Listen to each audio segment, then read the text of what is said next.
much. Put my damn playlist together right quick. Well, actually, it's an old playlist, but way back like 2016, 2015. Like all the twerk, like I had like 50 twerk songs back then. So you got, you know how we would do like the little. Yeah, go ahead.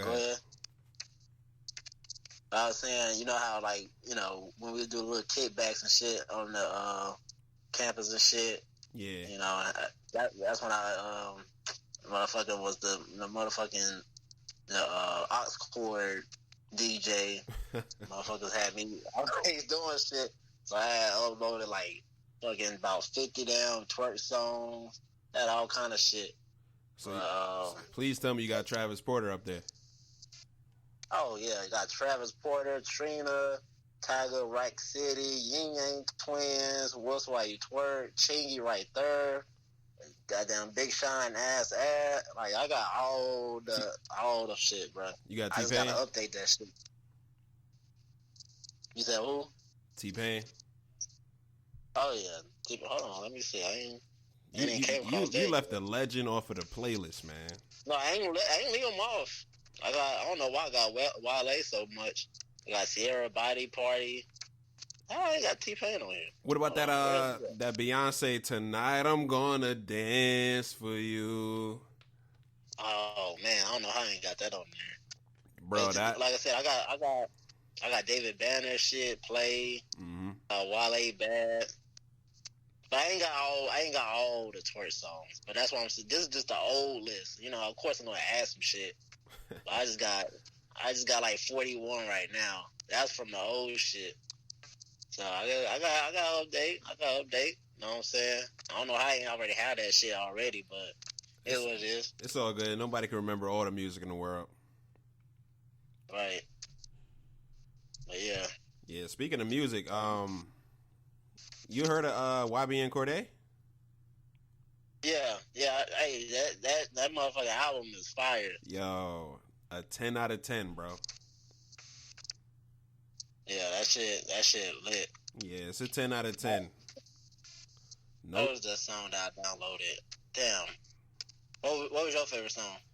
I like the whole project as a whole cohesive unit, man. It's just no skips. I could play the whole album while I'm driving to work. Yeah, I like the. Damn, let me try to find this. To be honest, though, I'm gonna choose one though. My favorite joint is the Grandma skit when he did the old school thing. With I downloaded that one too. Yeah, I downloaded that one too. Yeah, that's my shit right there, man. Damn, what's the song? I can't even. Damn. I also like Been Around. Who? Which one? Been Around. Been Around? Yeah. Yeah. How many times did you listen to that album? Yo, probably 10 times, bro. Oh wow. Yeah, like when it dropped, I didn't listen to it at first, but then I said, let me listen to this shit, and then when I listened to it, I just never stopped playing it. Oh, Have Mercy. That's my favorite one off that shit. Yeah, that go hard. Oh, that shit go hard. And then the Grandma one, like you said, yeah, it go hard. Yo, you listen to that, man. Go ahead. The Grandma skit joint, that's his real grandma that's her voice. That shit go hard, bro. Yo, I thought it was just him. I thought he was doing the vocals. That shit go hard, bro. Yeah. Did you hear the Chance the Rapper's album? Yo, I briefed over it, man. I gotta sit down and listen to it. I ain't get past like 3 songs, man. I'm gonna be honest with you. Yeah, I don't know what it is. Maybe it's something in the air. Maybe I'm not gravitating towards it as much as I did his older projects. I don't know what it is, man. I don't know. Yeah, Joe Budden, he kind of hit it right on the head with the fact that you would have thought YNB Cordae, his album would have sounded like what Chance the Rapper's album would have sounded like. It should have sounded like. I think Chance the Rapper, he went hard in the paint with the whole Disney good guy shit. I think that's his lane right now. He's trying to really get into, and it's I mean, I think that's where he at in life. That pretty much not always, but I mean, he started off with like not necessarily a good guy image, but a regular artist image, drugs, and then he went into the good guy kind of image. I guess he got his wife, his family. He wants to keep everything positive. I mean, yeah, I get that. You see the comments that I didn't see it, but as I listen to the Joe Budden podcast, he comment basically paraphrased basically like because he didn't like all the reviews that he got on that shit, and he was basically like he felt like he had a feeling that people wanted him to kill himself or some shit like that. And then it was like, I don't know, it was just it was weird how he went about sending. Go ahead. You said he had a feeling that people wanted him to kill himself. Yeah, that way he said. He said that he had a feeling that people wanted him to kill himself, and that's not his vibe. And then he, in the way, like some little joke, he love his wife or some shit like that. It was just basically he basically I mean, I pretty much kind of just skipped over some stuff, but I mean, he basically was just saying he didn't like his the reviews he got on the album, basically. I mean, it is what it is, man. As being an artist, you got to know that when you release something, there's always going to be some bad reviews. I just felt like he could have went at it a different way. He shouldn't have. I don't think him saying he felt like people wanted him to kill himself was the way to go about it.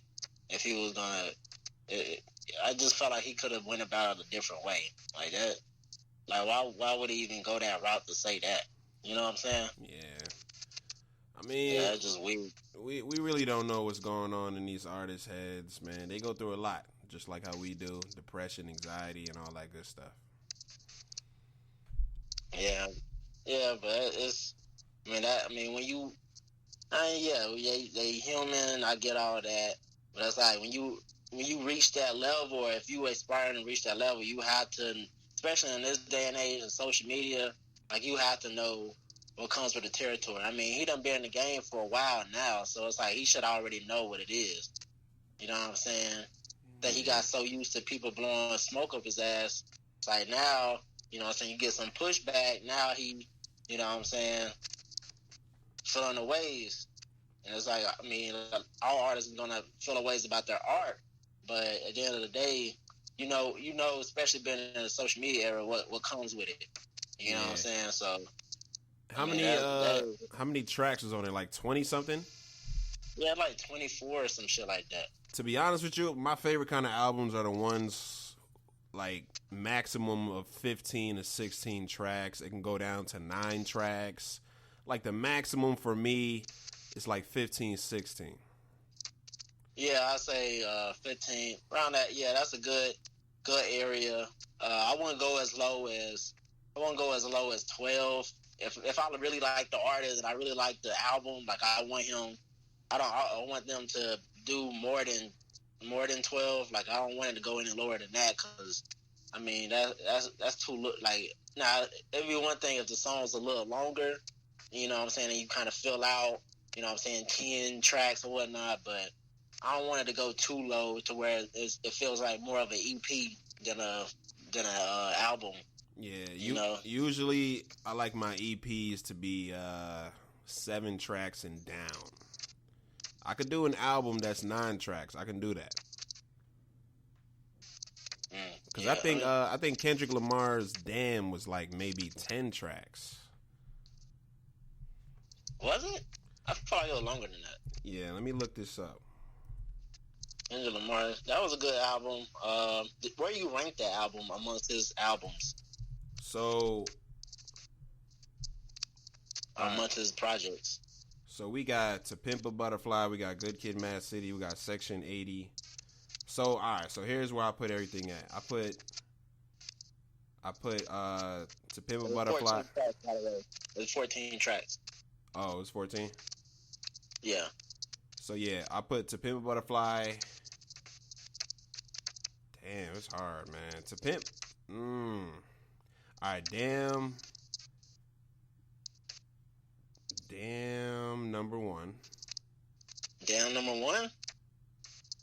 It's between Damn and To Pimp a Butterfly, bro. How is you ranking this? Like, what is your criteria for as far as this ranking of your favorite? So basically, what is the album trying to say? What is the message of the album? What's the concept, right? That's one. Another thing is the bars that's being spit in each song. Another thing is the sound acoustics of each track. Like, how does the music sound? Can I vibe to it? Can I bump into it in a car? Can I bump to it at the speakers at the crib? Can I bump to it in my headphones?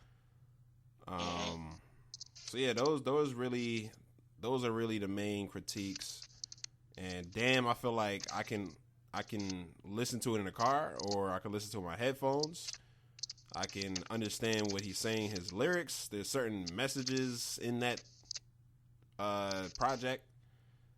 To Pimp a Butterfly was more of a message. It didn't have too many of. It had a couple of like club hits, like songs you could play in your car, or whatever. But for the most part, that album was about the message, and that's cool.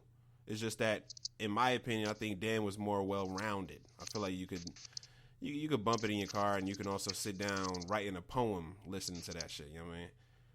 Would you consider the Black Panther a part of that, or would you put like that on like in its own kind of world? I put that in its own kind of world. It's a collaboration album. Okay, I feel it. Yeah. Section 80. See, yo, his albums is all fire, bro. It's hard to list them from one to whatever. It's tough. That's your favorite rapper, right? Yeah, I would say so. Mm-hmm. Who's your top three? I know the trend now is the top 50 shit. All that. I'm just gonna level it off at top three like niggas usually do. Who your personal top three? All right, so you got Soulja Boy. You got okay. No, Soulja Boy is a legend. Yeah. He's a legend. He's a legend, bro. Honestly, bro, I would put him in my top 50. I'll put him in my top 50. Okay. He's in my top 50 because he grabbed the culture so much as a young boy. I was a youngin', and Soulja Boy, he literally had everybody. He had everybody. So, you said top three, right? Yeah. Let's see. All right, Kendrick. Uh-huh. Yeah, this is tough because I usually have a top five, but I'm gonna say top three. Top three is Kendrick, Drake, and Cole. I'm gonna just go basic with it. Okay. I fuck with that. So, all right, the question is top three lyricists or top three rappers, artists? Like, what is the... Okay. Then, yeah, there you go. Okay, so then, boom. Then we have to do top three, your top three artists, and then your top three lyricists. All right. Keeping it hip-hop or... I mean, you can go... well, as far as the lyricists go, that's just hip-hop, because niggas don't care about in rock and roll what the lyrics, if they're killing it or not. So, but as far as artists, that can be any genre. I'm gonna do this. I'm gonna keep it all hip hop. 3 artists and 3 lyricists. Okay. So obviously you're gonna put Kendrick Lamar in there as far as one of the lyricists. Yes. Obviously you're gonna put Cole in there as far as the other lyricists. Oh yeah, we also have to put in there. Is it current lyricists or from whatever era? Are you doing current? Let's do 2008 and up. Okay.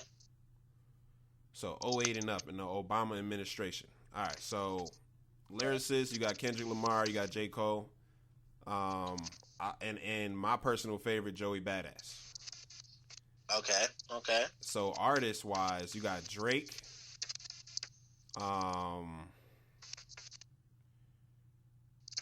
Popping artists in the hip hop community. You got Drake. You got Kanye West, and you got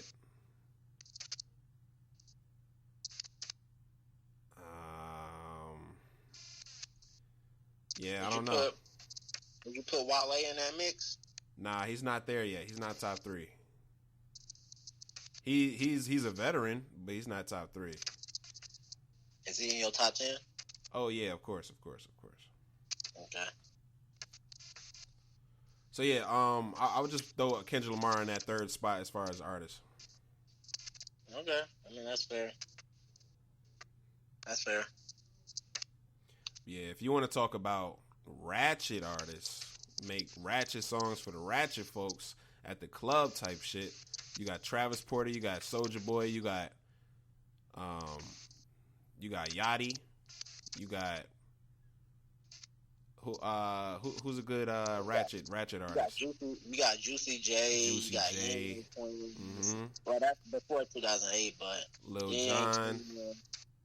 You said who? Lil Jon. He was popping back then. Lil Jon. Honestly, Wale made some good twerk songs. Yeah, he did. I actually got like 3 of his twerk songs. I didn't know he made that many damn twerk songs.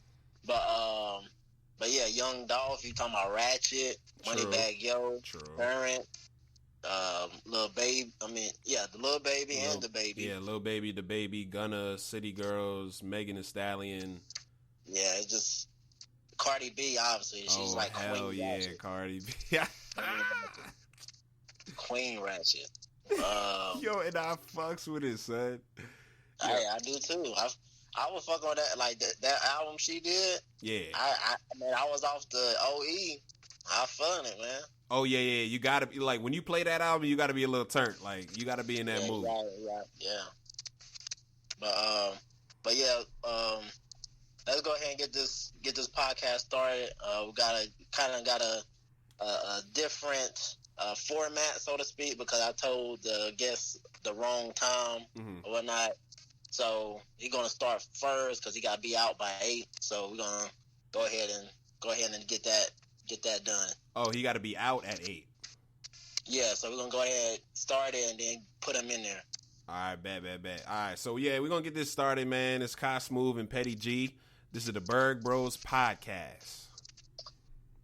But yeah, I really, let me see.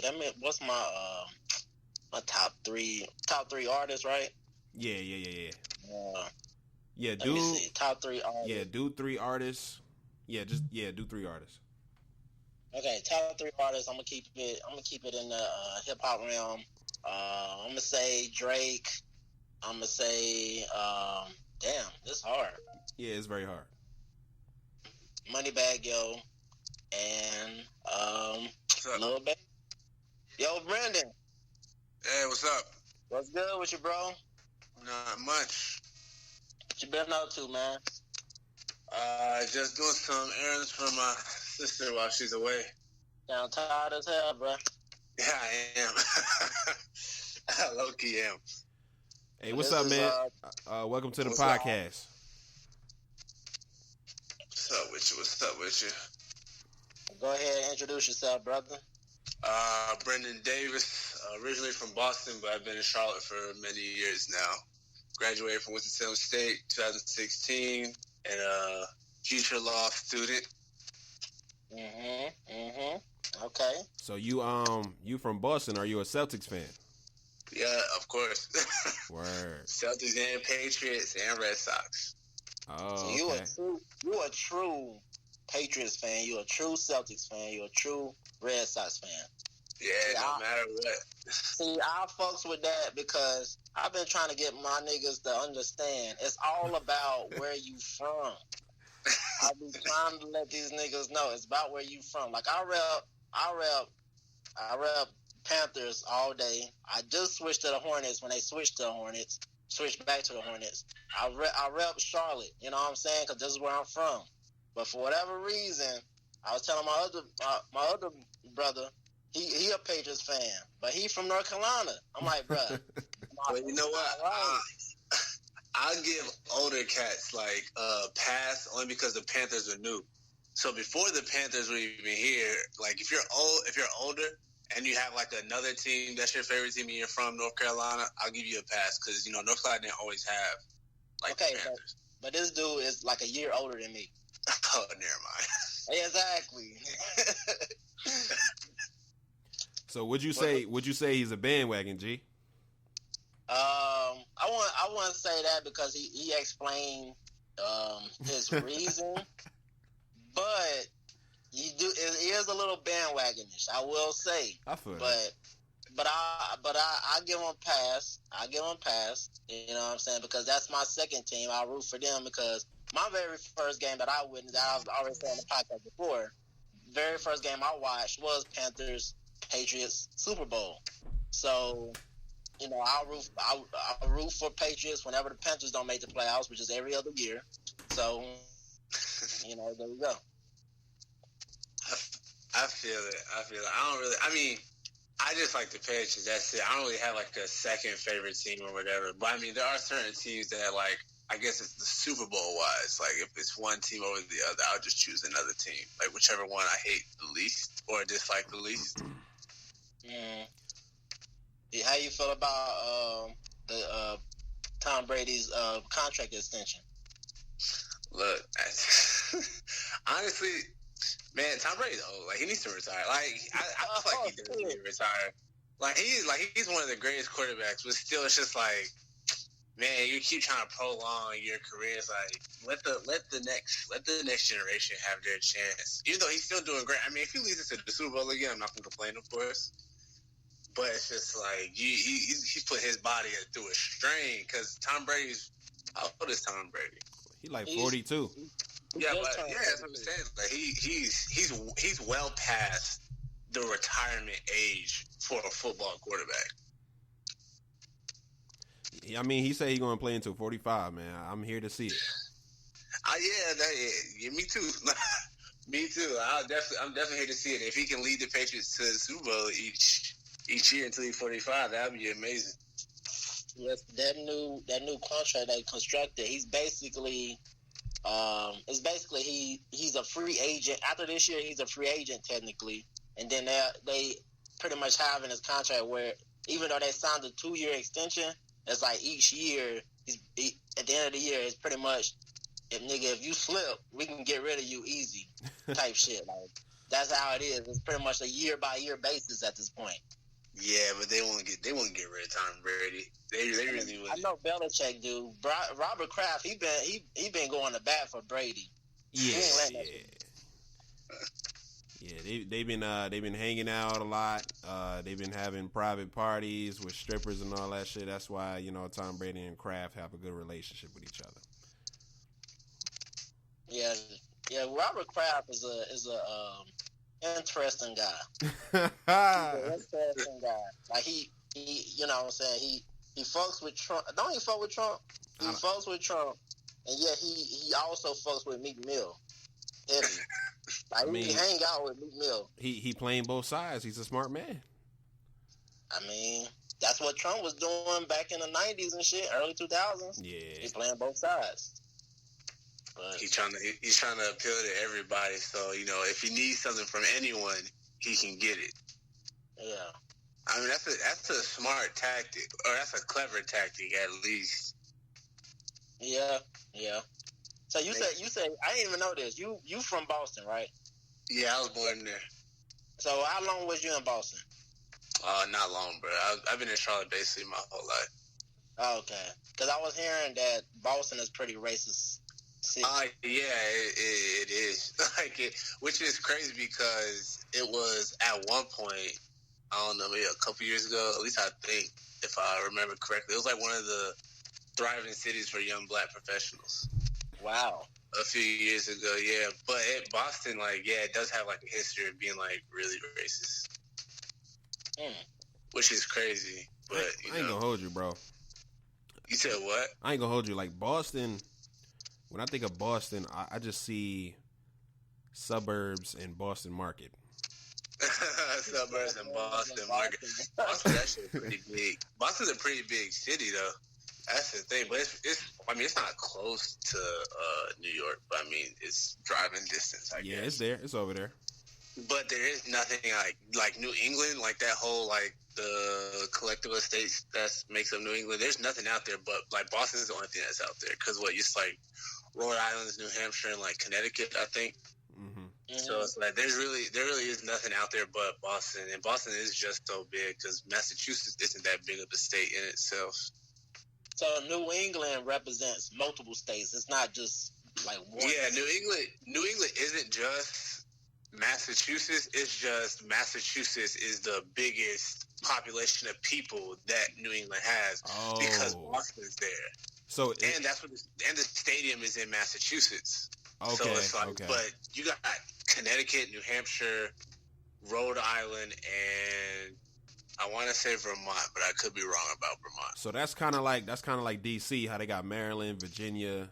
Yeah. Or honestly, it's like the Panthers too, because the Panthers is just called because the Panthers are the Carolina Panthers. Yeah. Now Maryland and Virginia, like they don't fuck with each other. Honestly, DC, neither one. Maryland, Virginia, and DC, neither one of them fuck with each other. Well, that's not true. That's not true. It's not Maryland. It's Baltimore. Baltimore don't fuck with the DMV. Honestly, I would hate to be from Maryland. It's like, what do you got? What's over there? Baltimore's pretty nice though. I ain't gonna lie. Yeah, I gotta pay the visit. You say that like we just didn't have to guess who's from that area, bro. Who? He literally told you everything that's there. That was crazy. Wait, who? Nadia. Well, she's from DC, but she's been in Maryland. Okay. I didn't know that. She said, "Oh God, man. This nigga here." Well, anyways, but yeah, I mean, oh yeah, I she is want from to visit there. Boston though. I mean, it is nice. I haven't been there in a while, but it is nice, and there's a lot of stuff that you can do. Like I say, it is a city for younger people, though. It's not like one of the old towns, even though it is an old town, of course, because Boston is a part of the original colonies, I guess. Yeah. But there's a lot to do for younger people in Boston. Now, like, you go outside of Boston, then it's something that's different. But, yeah. What's the gang life looking like in Boston? What's the what? The gang life. Honestly, it's pretty much like any other town. Word. For real. It's still a little. It's not. I won't say a little bit. It's more than a little bit, but it's just like it's not. I mean, of course, you're not gonna. It's not compared to LA though. Like you're not gonna compare it to LA. So like, that's not. Ain't New Edition from there, Boston? Are they? Yeah, I think they from Boston. Are they? I don't even know. My sister would know that more than I would. But I don't know. I guess. Yeah, what kind of music you listen to, Brendon? Good. You said what kind of what? What kind of music you listen to? I listen to a little bit of everything, but surprisingly, like I'm more towards West Coast style of music. I mean, not really, because I do listen to everything. Like, my favorite artist is J. Cole. Like, period. J. Cole, Kendrick, Nipsey, and, like, Dom Kennedy. Those are, like, my top four if I like, put in a category. I don't know what the rank would be between the four, but top four is, like, those. It's those four for me. But I do listen a little bit of everything except for country music, bro. I can't get into country music for some reason. I fuck with country music though. I feel like I could listen to country music if I'm turned. Yeah, well, I can listen to anything if I'm turned though. So. Yeah. That's different. But other than like Rascal Flatts, but that's when I was like in middle school. My sister would listen to Rascal Flatts, so I would hear it, and it wouldn't be that bad. But anything else that was country, like I couldn't fuck with it. I don't know why. I just can't. Well, mostly. You said what? No, go ahead. I was just saying mostly like just hip hop, R&B, old school, reggae. Of course, like any type of Caribbean music. Cause that's where my family is from. Like both sides of my family, they're from the Caribbean. So soca, dance hall, calypso, reggae, like all that. That's like those are my favorite genres. But yeah. Okay, we were talking about top three artists, and then top three lyricists. Who's your top three? Top three artists: J. Cole, Kendrick, and Drake. Mm-hmm. Purely off of popularity, sales, and lyrics. Honestly, lyricists, I don't know. Lyricists, I don't know. I I had to really like think about that. But artists, yeah, it's definitely top 3 would be Drake, J. Cole, and Kendrick right now. Yo, they ain't a lyricist out there better than Blueface, man. Better than Blueface. Man, I hate Blueface. I hate him with passion, man. But, Jesus. So what would be your favorite genre of all the genres? My favorite genre, it'll be between hip hop and reggae. Okay. I'm starting to like the. Go ahead. I was just saying, I'm starting to like contemporary music now, like the internet. I don't know if you know that group. Yeah. With the kid in it, yeah. Well, I'm starting to like more genres like or music like that too, though. What's the name of that group, man? My bad. I'm trying to think of this. The name of this hip hop collective. Brockhampton. You ever heard of that? Brockhampton. Nah. Yeah, y'all should listen to them, man. They dope. Brockhampton. First thing Brockhampton. Okay. A boy band? I don't know any boy bands, bro. I mean, that's what the internet calls them, but they basically a music collective. They make hip hop and all that shit. Oh, okay. So it's basically like it's like Tyler the Creator and like his little group, which the internet was a part of, but it's basically like that. Right. Or like Sonder. If you know what Sonder, like who Sonder is, yeah, it's kind of like that. But except for like, I mean, Sonder obviously they just have like Brent Fayez is like the only singer on Sonder, but Sonder is like a collective of people that just like does music. Right. So yeah, it's basically like that. Okay, that's dope. Did you listen to Tyler the Creator album? Nah. Anybody? Nah, I haven't heard it. I mean, I heard a couple of songs, but I didn't really give it a listen. Yeah, I listened to it. I mean, everybody's saying it's fire and all that. I mean, it's not my type of music, but man, sonically it is good, but it's just not my type. That's why I just didn't see why it took off like it did. And I think, and that goes back to the conversation we had earlier about Chance the Rapper. I think that's where he was that direction he was trying to go, trying to sound different, and then he tried to give it the nice guy spin. I feel like that's what he tried to do, and it didn't work. Hey, that's the crazy thing. I hadn't even heard not Tyler the Creator, but Chance the Rapper's album or a new album, whatever. I hadn't even listened to it yet.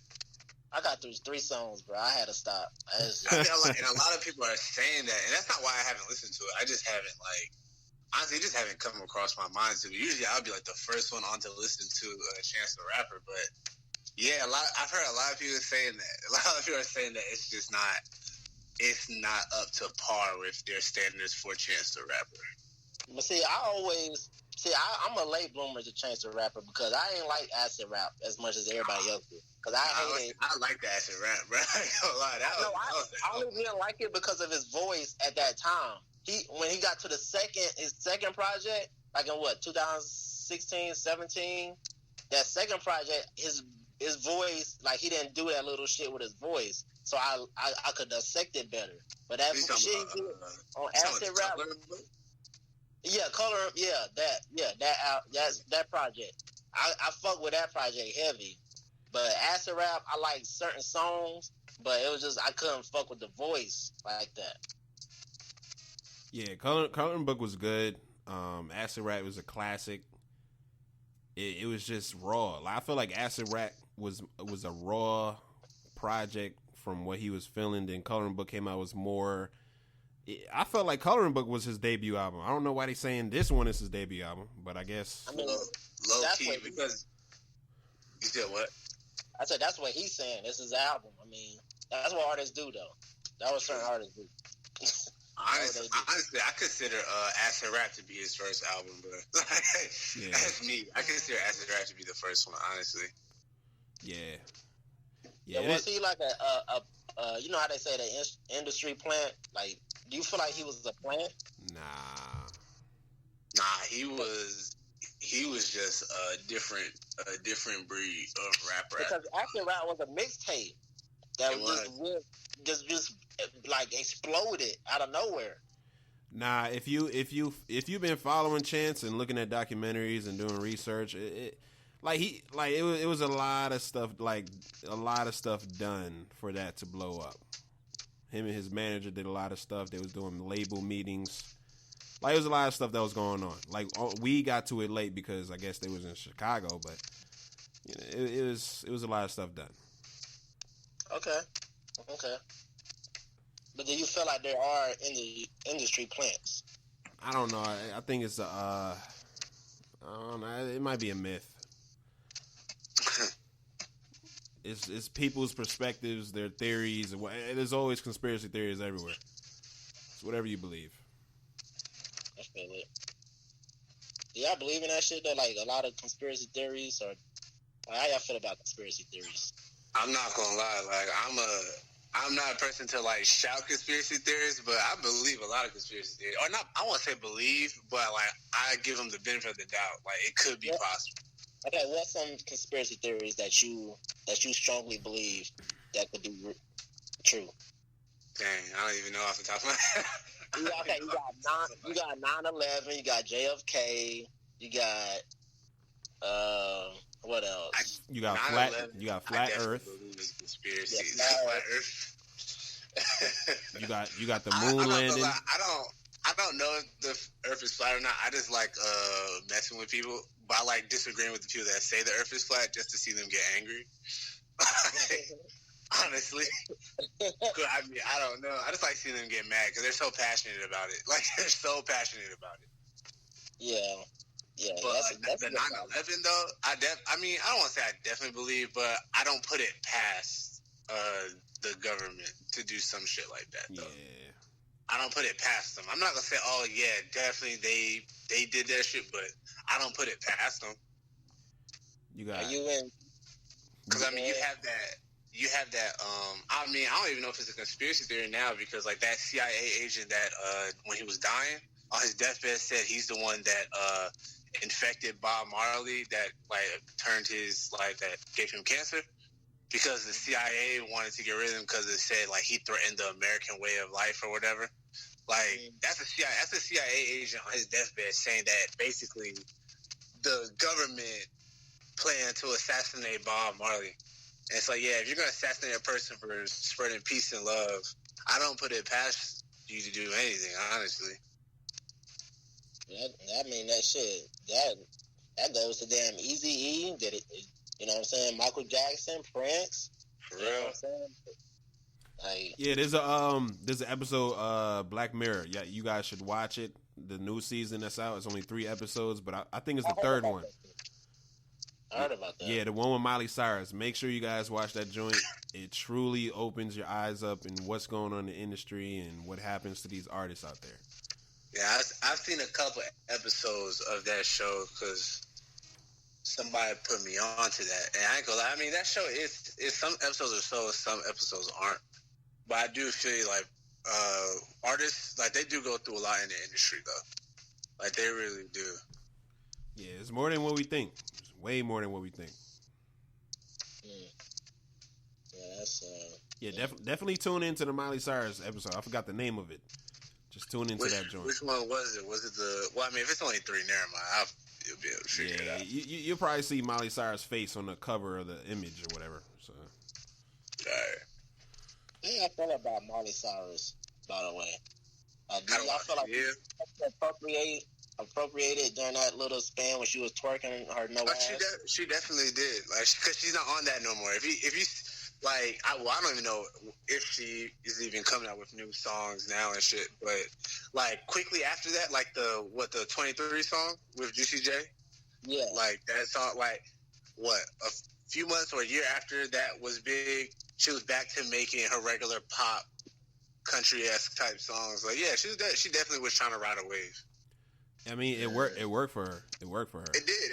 It did work for her because then after, like, once she did that, people stopped seeing her as Hannah Montana. They started seeing her as Miley Cyrus. So yeah, it definitely did work for her though. So yeah, I didn't even see it like that. She was trying to get from under the Hannah Montana like persona, like or title or whatever. Yeah, but well, okay, yeah, I'm not gonna say like that's the music she stuck to because she was a Disney star. So I mean, yeah, I guess that could have been always like what she wanted to do for a project at least. I don't know, because she went kind of hard with it though. She went a little OD with it. Super hard with it. Just like you being a little overzealous with it. Like, nah. And she was fucking everywhere. Yeah. Like, Exactly. I feel like she was riding the wave. But then actually, you know what though? The crazy thing is, maybe she wasn't riding the wave because Disney stars do go crazy. Like when they get older, they all go crazy. Orlando Brown.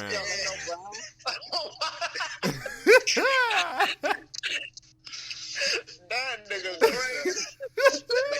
but he's the only one that didn't get back to sanity though. Because I don't know if you ever notice like a trend of a lot of Disney stars, they will just skyrocket to like insanity, but then they'll come back down and just be at a cool median.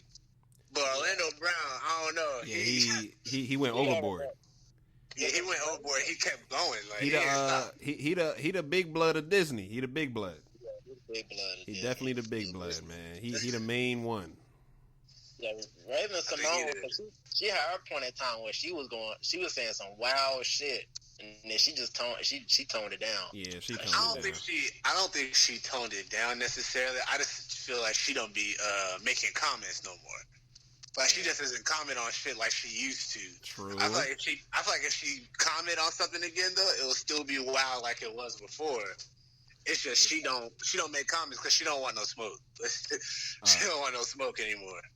Demi Lovato had a little drug issue, like she was going through that.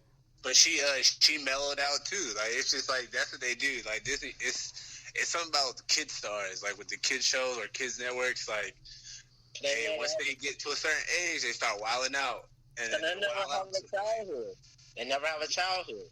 That's all it is. Right. If you a star from age 5 all the way to 18, you don't really do shit. So once you hit 18 and you're not acting no more, or at least on the kids network, you wild out. I mean, look what happened to Michael Jackson, man. He never had a childhood. He was always working, and he built Neverland as a grown man. True. That is true.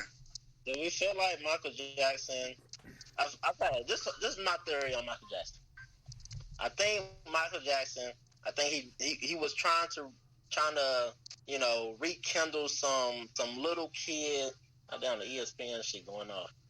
He was trying to rekindle some you know what I'm saying, his little, his childhood, all that shit, and niggas just try to spin it like he was raping kids. When in reality, he had the Neverlands. He had little slumber parties and shit with little boys. But I don't think he actually did anything with them. Yeah, but you gotta admit that's weird, man. I'm not saying he did anything, but that's weird. Like you're in your 40s and you having sleepovers with like 8-year-olds and you don't have any kids? Nah. Wait. But my thing is this: you telling me you gonna let your 8-year-old son go to a sleepover with a grown ass man? That's the point I'm making. I don't view him as weird. I view the parents as weird. Oh, of course. Why would you leave your kid at a grown man's house you don't even know? Because, bro, some people, money is over everything for some people. Yeah. They saw basically a billionaire man want my son just to sleep over is what, and like I'm getting money. Yeah, of course the white parents will say it. I'm still looking at them as weird. I'm not looking at MJ. He didn't have a child. No. I'm not talking about MJ. I'm saying them. I'm saying like the parents. They're like money. Money motivates, bro. Money motivates people to do crazy shit. Yeah, fame and money, and that's what I'm saying.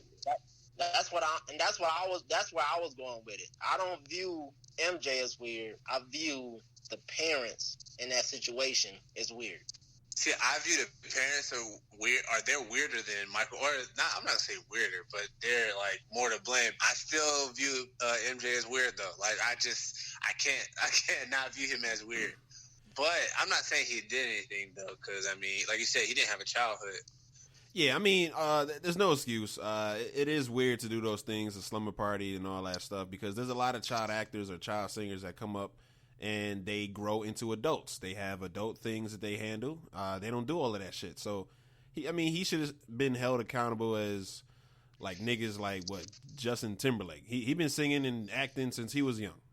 And he not doing nothing crazy. But this is different though. Michael Jackson was a child star back when there were no child stars. So you didn't have child star friends to be a kid with. Like it was just, I mean, yeah, you had your brothers and sisters, but that's just your family. Like you're always with your family. You don't see that as a social type thing, being with your family. And that was when he was the child star. He was the only child star. So you didn't have anyone else to talk to about your parents being annoying, about you getting a gig, none of that. People have that now. Justin Timberlake had that with people because there were other child stars that he can connect with. Michael Jackson didn't have anybody. Yeah, but that's still true. no excuse, though. I will admit, that's still no excuse. That nigga was chilling with James Brown at 5 years old. Like, that's what I'm saying. Like, he already made it at 5 years old. Yeah, see, nah. Come on, now. He in mansions with what's her name? Diana Ross. Yeah, that's different, bro. It's different. Yes, that's way Michael different. Jackson was definitely like a different case as a child, not as an adult. As an adult, you still got no excuse. But shit, I don't like how they try to come out with that documentary about Michael Jackson after he's dead. Facts. Like, why you wait till he died to do that though? That's my thing.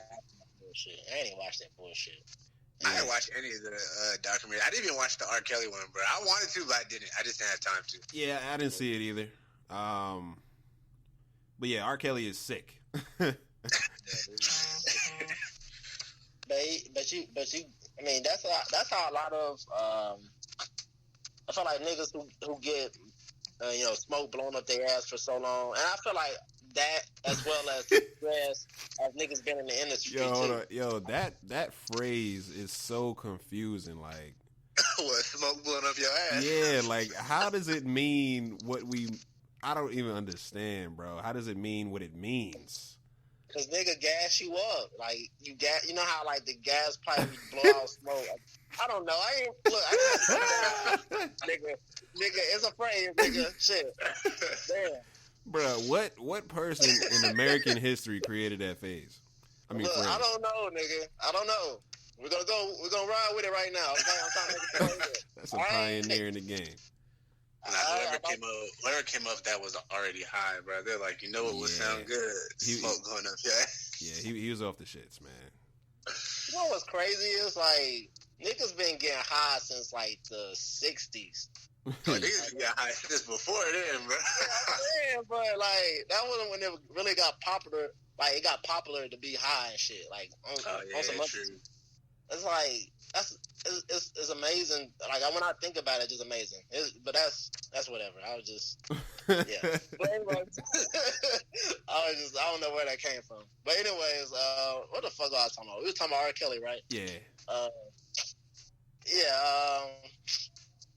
When niggas get, you know what I'm saying, get hyped up, you know what I'm saying, because you the greatest R&B singer and all this shit, and then you got to deal with the stress of going to this place. It's like niggas start getting funny.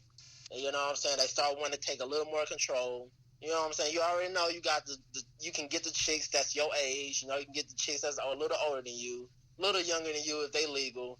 But then the challenge is, I think in his mind, it's like, all right, I need a challenge. I'm killing everything. Nah. In his mind, it wasn't no challenge. It was a sense of, I can control this small girl. Like I can influence my power upon her. Like she won't have. But you can do that with chicks your age and chicks older than you. That's what I'm saying. Like it wasn't a challenge. I'm saying the challenge is coming from the fact that it's taboo. Like it's like that forbidden fruit that's like literally like nigga that's forbidden, like that's poison, nigga, that's gonna kill you. Like he was attracted to that shit. Like he went past forbidden fruit and went straight to the motherfucking poison ivy like type shit. That's the shit I'm saying he on. Like he was on that dangerous shit. I don't know. R. Kelly was on a whole different. I don't know. He just had a whole different type of mind. I guess like grown women were too much of a challenge for him. Yeah, because maybe his mind's just immature, bro. So it's like, you know, you attract what you are. So he was attracted to younger females because he had a young boy mind or mindset. Probably so. He couldn't read or write. So that's probably what it was. I don't get that. I think he could eventually read and write. I think niggas would just point that out. Yeah, I'm not gonna lie. You 40 years old, you tell me you still don't know how to read or write? Nah. Yo, James Brown. Look, James Brown couldn't read or write for the longest. That's different though. James Brown was old. He was born in what? Like when was James Brown born? In 1865, nigga. No, it don't want no 1865. No, it was. I like. Damn. Like, hold on. Let me try. He was probably born in like 1925 type shit. Let's put some respect on James Brown. I put James. Goddamn. Let's put some respect on James Brown's name, okay? He's a legend. All right? A fucking legend. Y'all niggas talking about him like he ain't nothing. All right?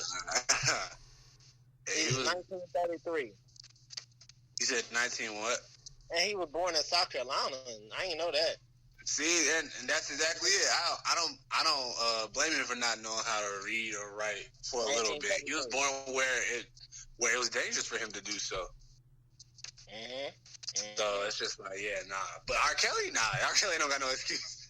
R. Kelly don't have that much of an excuse. Nigga, it's either be in the streets or be in the classroom, nigga. In Chicago. Damn, you gotta read what you call street names, something can still teach you to read. Something can still teach you to read. Gotta read them signs, nigga, that you throwing up. I know they know how to spell McDonald's in the hood, like. Oh man, don't do that. Oh. Don't do that. Y'all niggas crazy. But yeah, I don't know. That nigga.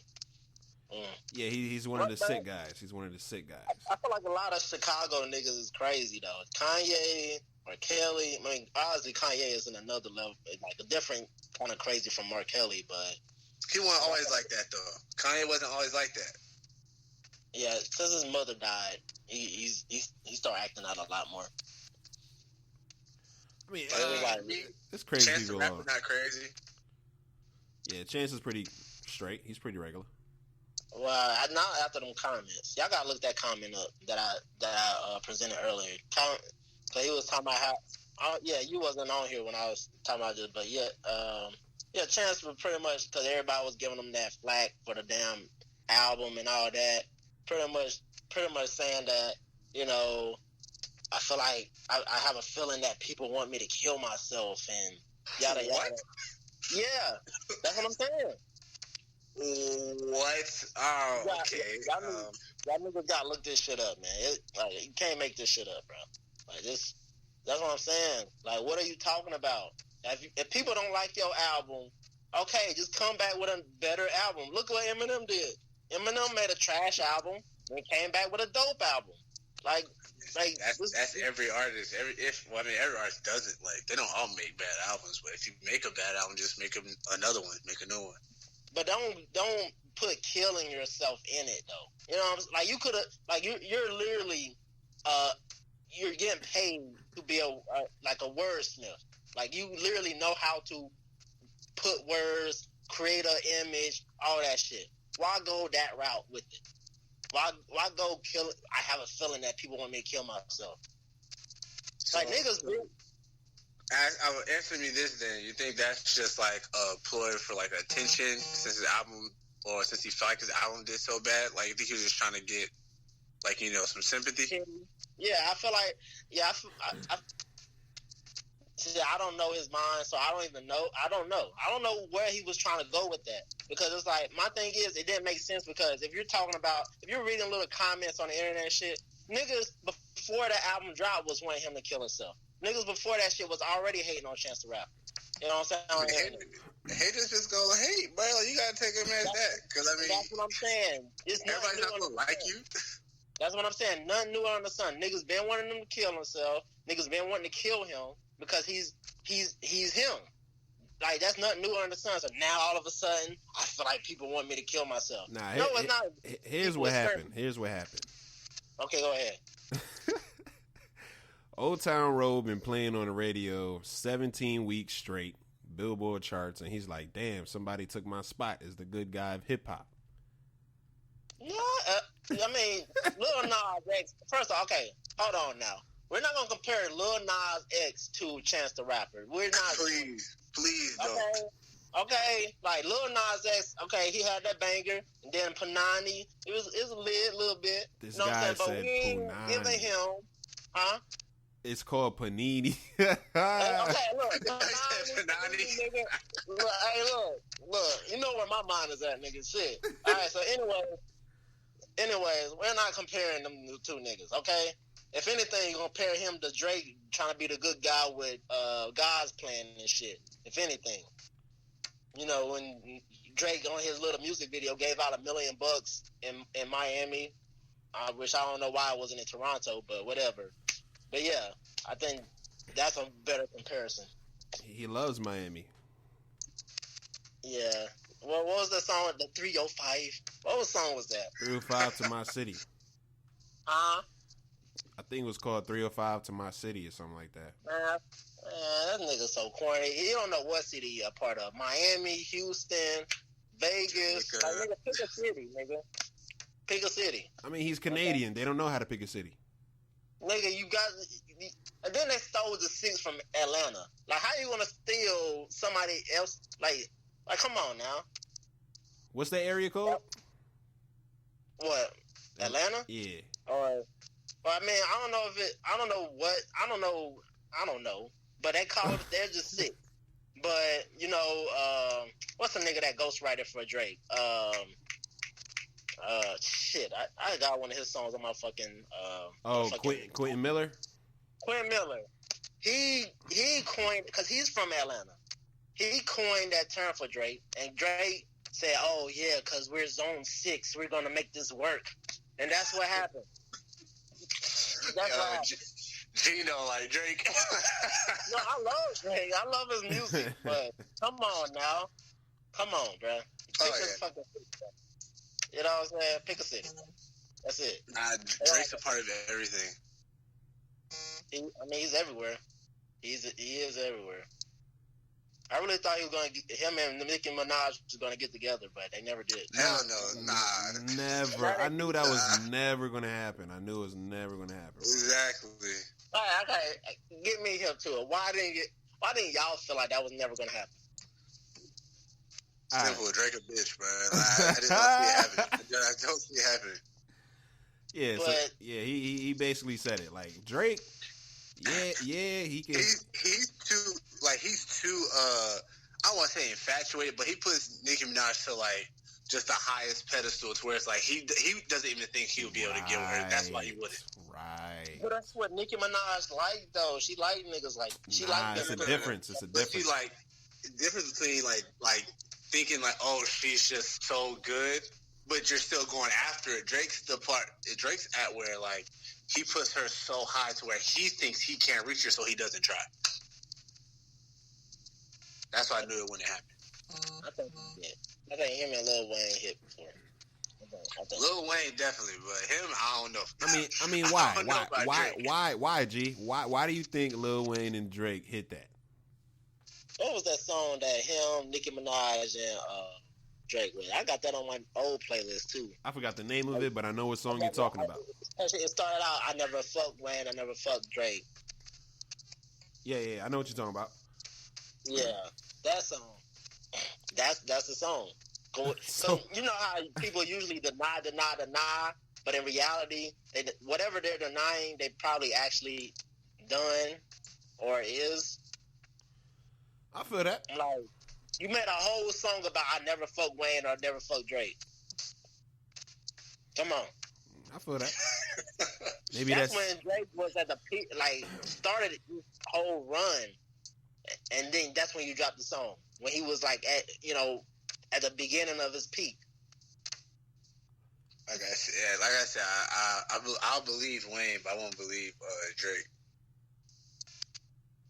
I don't know. I just can't. What's the best Lil Wayne song? I don't know. I used to be like a hard Lil Wayne fan too in like middle school and high school, so I don't know. Yo, Lil Wayne need to drop an an all-time, like just how Drake just dropped his like good records. Like Lil Wayne should drop that joint. That shit gonna be long, bro. Yeah, it's gonna be like 30 tracks. Okay. I'll simplify it then. What's the best Carter mixtape? It's an album. Album. What's the best album? The Carter 4. Carter 3. Carter 3? Carter 4? I don't know. Niggas saying Carter 2, I won't hip to that. I won't bump it. Like Carter 2 straight, but I'm not putting that as my top album. Like niggas was going hard for Carter 2 for whatever reason. Like I won't. There were a few songs on there I like heavy, but I ain't putting Carter 2 up there. I say Carter 3 or 4. That's what I like. Yeah. That's what I would say. I would say Carter 3. A lot of niggas was hating on Carter 4 though. I don't know why. I don't know. Niggas just like to hate on what you call. How y'all feel about Carter 5? It was good. It was good. I liked it. Do you feel like he kind of changed up all the songs, or do you feel like someone was truly from 2012 or whenever he was supposed to originally release it? I don't know. Yeah, I don't know. But I like the Carter 5. It had some good tracks on it. It had a Get Light beat on there. I was feeling it. I feel like that was the one that was from 2012. Word. 2013. That was, yeah. Everything else seemed pretty recent. I mean, if you want to go way back, the Nas dropped the Lost tapes too. Yeah, I ain't listen to that. No. I ain't even listen to Kanye shit. When he did the Kanye shit, produced by Kanye. I ain't listen to that one. Yeah, me neither. I ain't gonna hold you. I didn't listen to it. How y'all feel about that? Wait, no, my bad. Go ahead. No, go ahead. Y'all know if y'all have like Twitter, if y'all on Twitter or nothing, but I don't know if y'all saw the thing that was comparing J. Cole to Lil Wayne. Nah, what's that? What was they saying? I don't know. Nah, people were just going in. They were going in on some people were going in on J. Cole, some people were going in on Lil Wayne. Just, I guess, depends on like whose fan it was that was talking. What was the comparison though? It was saying who's the better.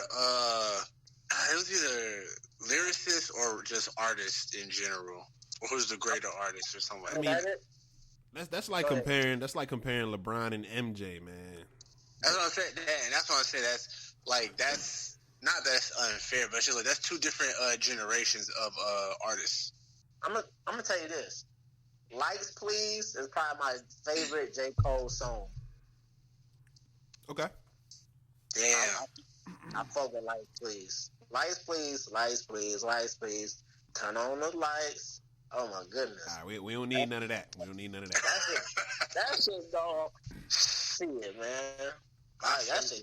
J. Cole song. That's another one too, bro. I don't even have a favorite J. Cole song, bro. It's just so many songs that I like. I don't know.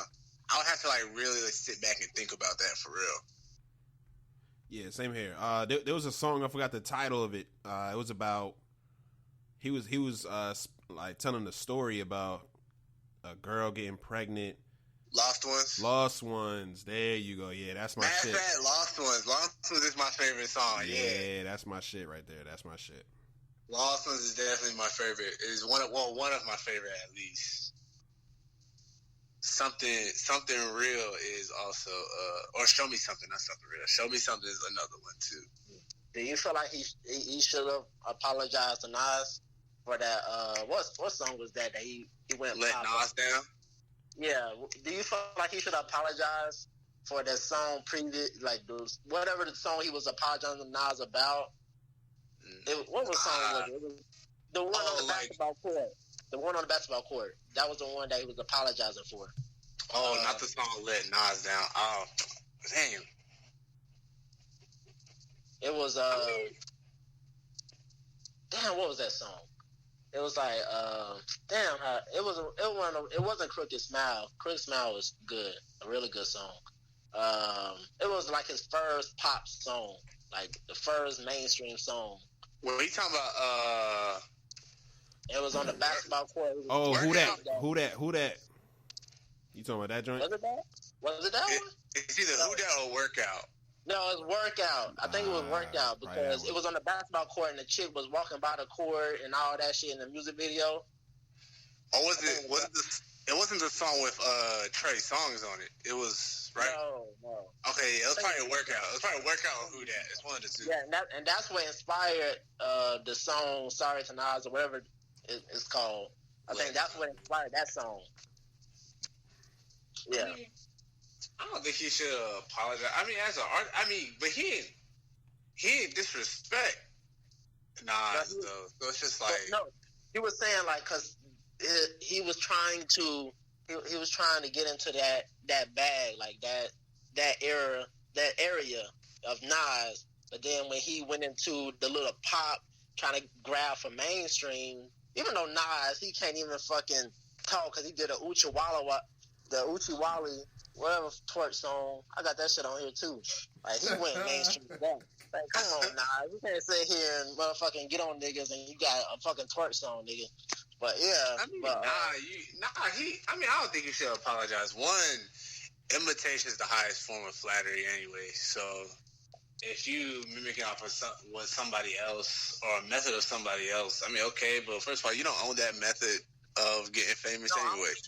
No, I don't think he was apologizing for that. I think he apologized for reaching for mainstream. Cause he was like before that song, he was underground, right? Underground.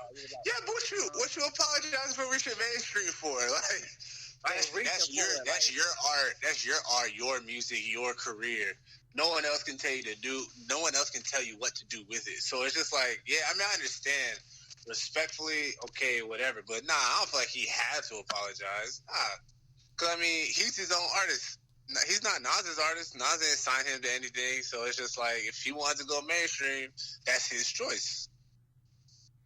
I mean, yeah. I mean, but you know how niggas be trying to, like put, I mean, like we go back before, like, talking about people putting people on a pedestal. He put Nas on a pedestal because that's who he met. That's who he mirrored his career after. Like, that's how he became J. Cole. I mean, yeah, I understand. Like I said, I do understand. I'm just saying, like, well, I guess it just depends on how you look at it.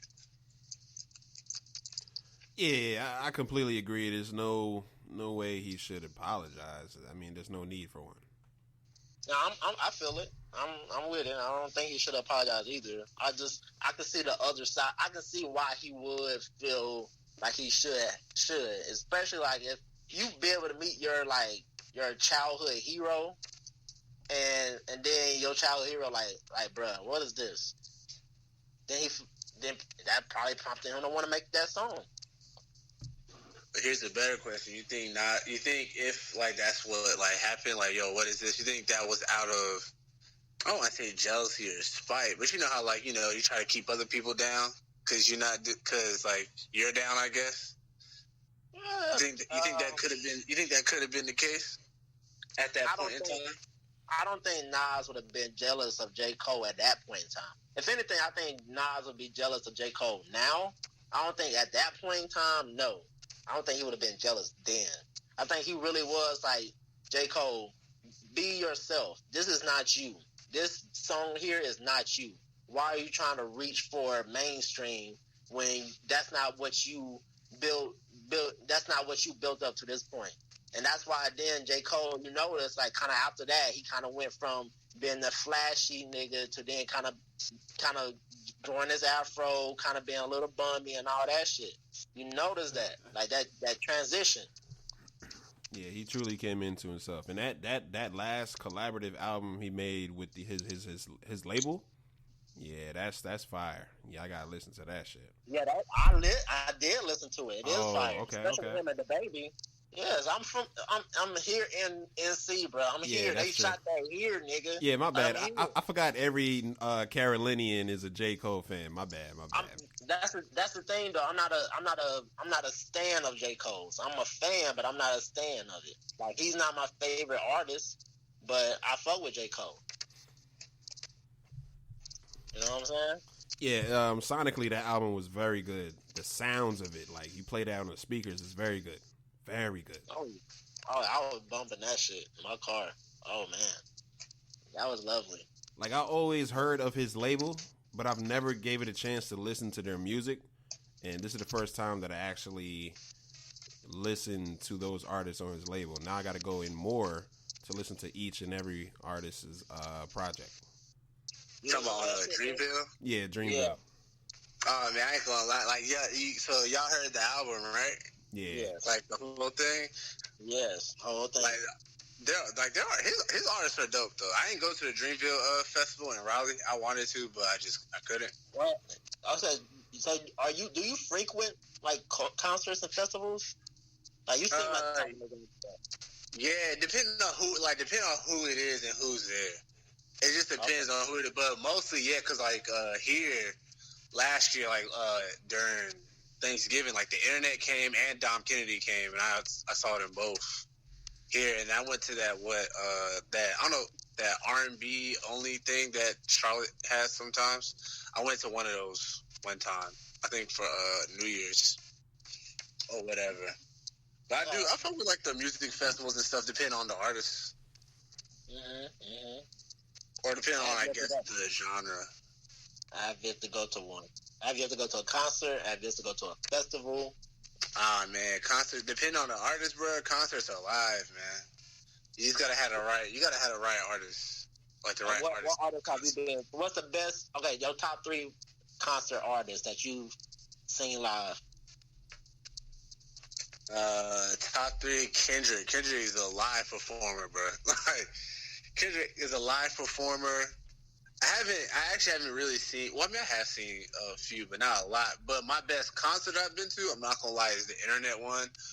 One, I was like kind of high, not gonna lie. And like, that's just like how their music is, because their music is like contemporary, neo-soul type, contemporary R&B type music. But they had like a giant, it was at the Fillmore, so they had a giant LED screen and like just shit going on in the background on the screen, like for every song. So like my mind was just like, you know, up in the sky at that point. But I was really high at the same time. So, like, but definitely Kendrick though. Kendrick is the best concert that I've been to. That's Ky's favorite artist. There you go, yeah, Kai.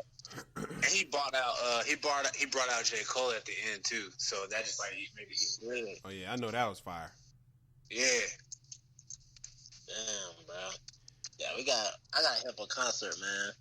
I ain't never been to a concert. They got I mean, like it just depends. You gotta visit like the Fillmore's website, and I guess whatever like the ticket website is to see like who's coming, or just follow your artists, like see when they go on tour.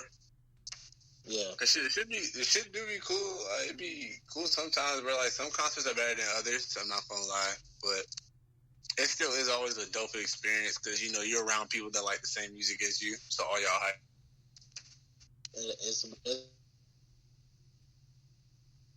I've been to have been worth the money. I'm not gonna lie. Like I wouldn't. Like I don't know who I would spend like $100 or more on to see, but I just can't think of any artist that I would actually spend like $100 or more than $100 to go see. Like her, like the artist her, like her music is amazing, like phenomenal music. But and she sells out. Like her shit sells out now, and it's crazy because I remember before you knew what she even looked like you know. Nobody was really fucking her. If she had a concert, her shit wouldn't be selling out, sold out weeks in advance. But now it is. Her tickets are like $180, $140. And I'm like, I do want to see her, but I don't know if I want to spend that money to see her though. Yeah, she's lit right now. Like, she is like she is mad dope on the scale because her music is like real fresh. But I don't know. $180, I don't know if I'll pay that to go see her, but I definitely don't know what artist I would pay that for, honestly. Honestly, the only one I think I would pay to see it for that much would be J. Cole, for right now at least. Yeah. I mean, I would pay that much to see like a collective of artists, a bunch of. That would be different. If it's like if it's a whole festival, like you got a whole bunch of artists coming out there. Yeah, of course, because you're not just paying for one artist, you're paying for multiple. Right. But just like one person's concert, like I mean, forget like having somebody opens for them. That's their tour, their concert. Like, nah, I don't know if I'd pay $180. Don't they have like a popular concert in Miami? I believe. I think it's Miami. It's one of those. What's the name of that shit? I can't think of the name, but it's like they have like everybody. They have like over like 100 and some artists, and it's only like the Broccoli Fest. Not the Broccoli Fest. It's Rolling Loud had one in Miami. Huh? Rolling Loud. Rolling Loud. Yeah. I definitely. I would pay to see that too, though. I would. Yeah, they said it's only like $400. You get there. Only. It's like a multi-day event. Like it is. I mean, yeah, it's a festival. It's basically a festival. It's like 100 artists. It's like 100 plus artists there. Yeah. So it's not like you paying 100. You know what I'm saying? You paying that for just one artist. You paying that for like 100 artists over 4 days. Oh I know. It's a lot. I would have to see the lineup. It changes every year, but if the lineup's dope, maybe. But then but with that, it's different though because that's in Miami. So that means you got to pay the $400 for that. Then you got to pay to get to Miami to stay there, food and all that shit. So it's just like you're not just paying. You said what? Here's a secret.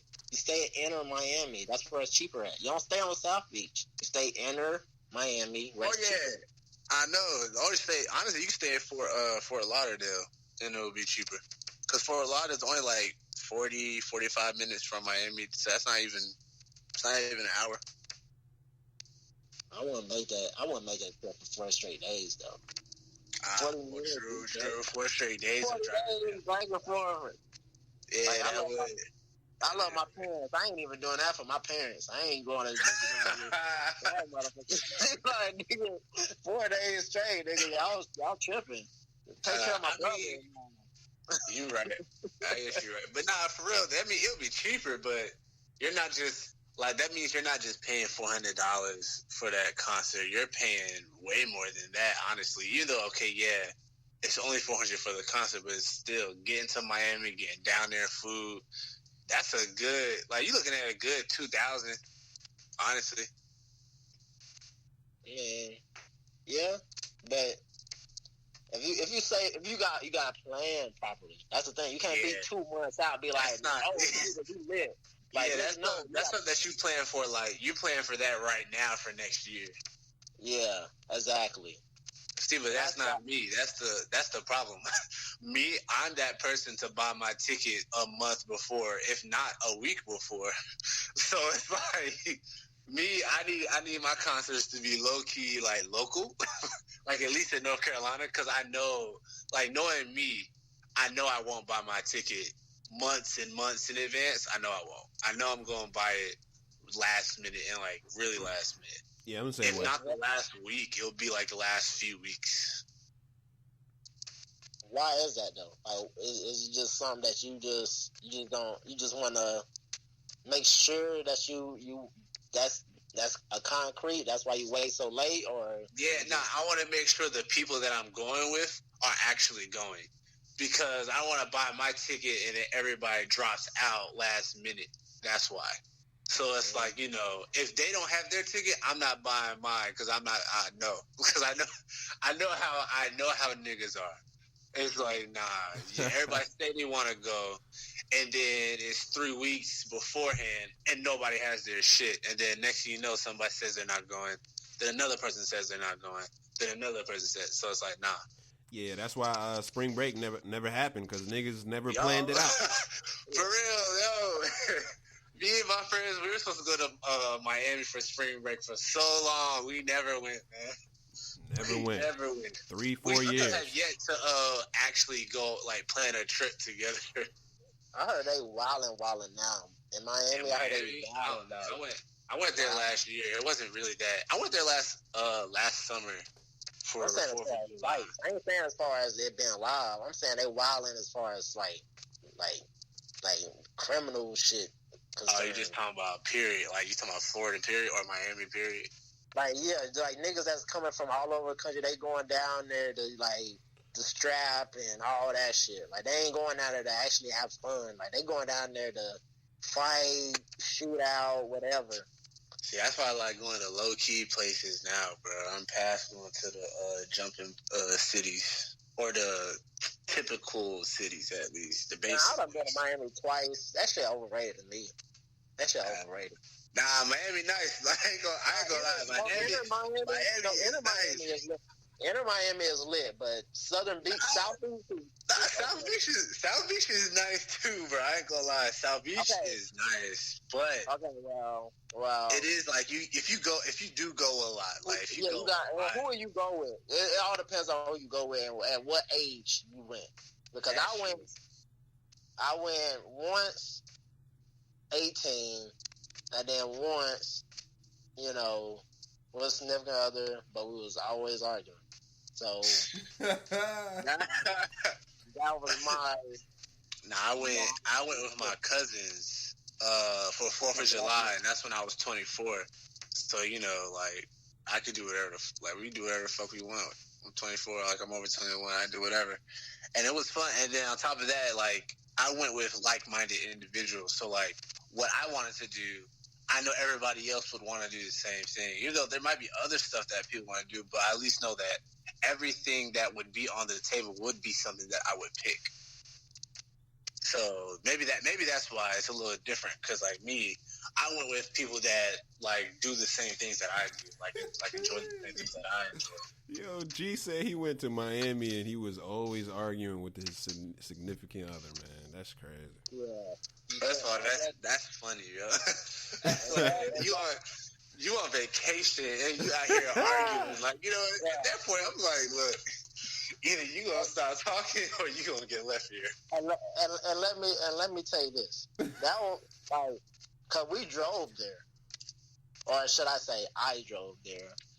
It's a fucking 13. What is it like? 13 hours. Shit. I drove like 11 hours. Damn. I drove two there and then 11 hours back. Wow. Where you drive? You didn't drive from Charlotte. You're talking about 15 hours. I drove from Durham. Oh yeah, sure. I drove from Charlotte because that's when we first moved to Charlotte. I drove from Charlotte, 13 hours there, 13 hours back. So how long you stayed over there? We stayed 3 nights. I believe it was either 2 or 3 nights. We stayed there. And y'all argued like the whole time, bro. For the most part, bro. For the most part, it was like petty little arguments. Yeah, petty argument. Like I went to an ABC store before we went down there. We had the bottles on deck, all that. We supposed to be lit. Went to Walmart, got some beers. We supposed to been lit. Got the little margaritas. Man, I drank all them shits myself mostly. That was it. You was stressed out, dog. Yeah, I was just, man, it was a struggle. It was a struggle. But and then the first time I went at 18, it was actually me and my homeboy, but we were both 18. And we both, you ain't old enough to do a lot of shit. So we went to the strip club and got our money took, basically. So, yeah. I ain't gonna lie. Let me tell you this, bro. Like, unless I'm like celebrating or like really turning up. Thank you. I don't care to go to a strip club, bro. Like, I don't see the point of paying to get into a club, paying a girl to dance on me, right? When I can go to a regular club, get danced on by girls, take one home probably for free. But I don't understand. This was our dilemma, right? We didn't take any pants. So, at Miami, in order for you to club, you gotta have pants. Yeah, you gotta have on pants. Why don't y'all just go to the mall, bro? Right. This is nighttime. This is like 9, 10 o'clock at night. We're trying to find a move. Oh, sure. Never mind. You're right. And we're 18. You can't get in a lot of clubs at 18. Yeah, you're right about that. should just smoke. That's not it. That's all I can think about. That's the thing. We only drink. Oh shit! I meant like a hookah bar. Nigga, we ain't all cool like you. Nobody, you in a hookah bar, you gotta know how to smoke, nigga. You gotta know how to smoke this shit. Like, come on now. Come on. You gotta know how to smoke in a hookah bar. Yeah, man. Oh, shit. Hey, man, I don't know what to... I mean, you're right, though. Shit. I guess the strip club was the only option. But, I mean, don't get me wrong. Strip clubs are fun, though. I'm not gonna lie. Strip clubs are really fun. But you gotta... Ass, man. You gotta be in the mindset to waste your money if you go into a strip club. Or to spend money. I don't want to say waste. But to spend spend money, and I don't mean like to me, if I know I don't want to spend more than like $100, I'm not going to a strip club because I mean you gotta come on, you gotta throw money if you're in a strip club. We're not at Onyx, not here in Charlotte. I ain't talking about Charlotte. Hey, look, whenever I talk about spending money, Charlotte is not in the topic of discussion. Okay, all right. Nah, Charlotte. I mean. You should if you go to a strip club even here, but I mean people don't. I mean that's their living, so you should. I mean shit. If you're gonna be in there and spend money. But I don't want to spend that money, so I'm not gonna go. That's just plain and simple. I'd rather spend my money on something else. Yeah, if it's like somebody's bachelor party, if somebody's birthday, But see, at that point, we turning up. Like I'm getting my friend dances on. Like, nah, yeah, we spending money. Like that night, I'm spending money. But that's why it's like that's a turn up type celebration occasion. That's just not like. Yeah, but there's certain places that you have to go to the strip club though. You said what? There's certain places you got to go to the strip club. Like, and Miami is one of them. I'm not gonna lie. That's one of them in Vegas. Like I feel like Vegas have in Miami and Atlanta. Atlanta. I mean, that's what I'm hearing. I don't know, bro. I don't know. I mean, I guess. Don't know. I guess. I don't know. It just depends. Cause did they? No, that's Miami. Never mind. I was saying, did they close a strip club there? But that's. I'm not going to any strip club in Vegas, bro. Nah. See, now if you're talking about strip clubs, you gotta go to one if you go in Vegas. Like if you're in Vegas, I went to Vegas, bro. The strippers on the fucking strip. They want you to fucking take a picture and shit. You want to take a picture? No, I don't. I'm not paying. I'm not tipping you to take my picture with you. No. Yeah, that's why you gotta go in the strip club because Vegas strip clubs are different from any other strip clubs, bro. How so? I would just leave it at that. Vegas strip clubs are different from any other strip clubs. Okay. What happens in Vegas stays in Vegas, right? Basically, yeah, that's basically how it is. Like the whole Vegas period. Like Vegas period is just different. That's a different type of vacation. Like you don't go to Vegas with your significant other or your wife, but no, you go single. That's what you go to Vegas to. Man, that's what I did like a couple months ago. Actually last month. I know somebody that went with his girlfriend. I was like, you a dumb ass. I was like, nah, choose somewhere else. Yeah, his girlfriend at the time, they are not together anymore. You gotta go to Nebraska or some shit. Not Nebraska. I just go to LA or something. You gotta go somewhere in Maine type shit. Yo, G trying to meet the clan out there. That's what it is. Take her. I'm out.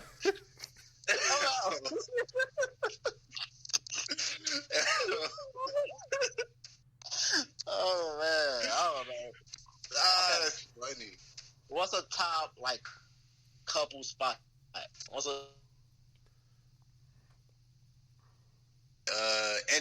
say out the country. That's top couple places. Like you talking about vacations, you gotta go out the country.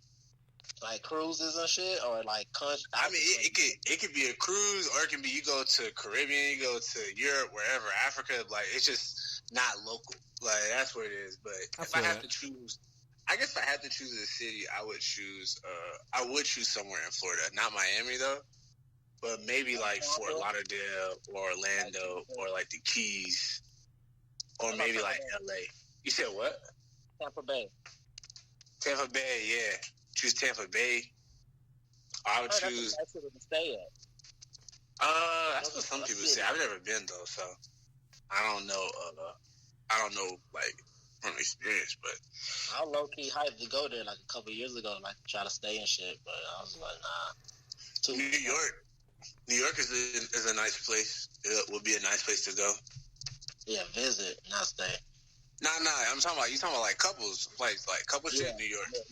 Visit, New York would be a cool place. Like I said, LA, maybe Seattle if motherfuckers like the rain.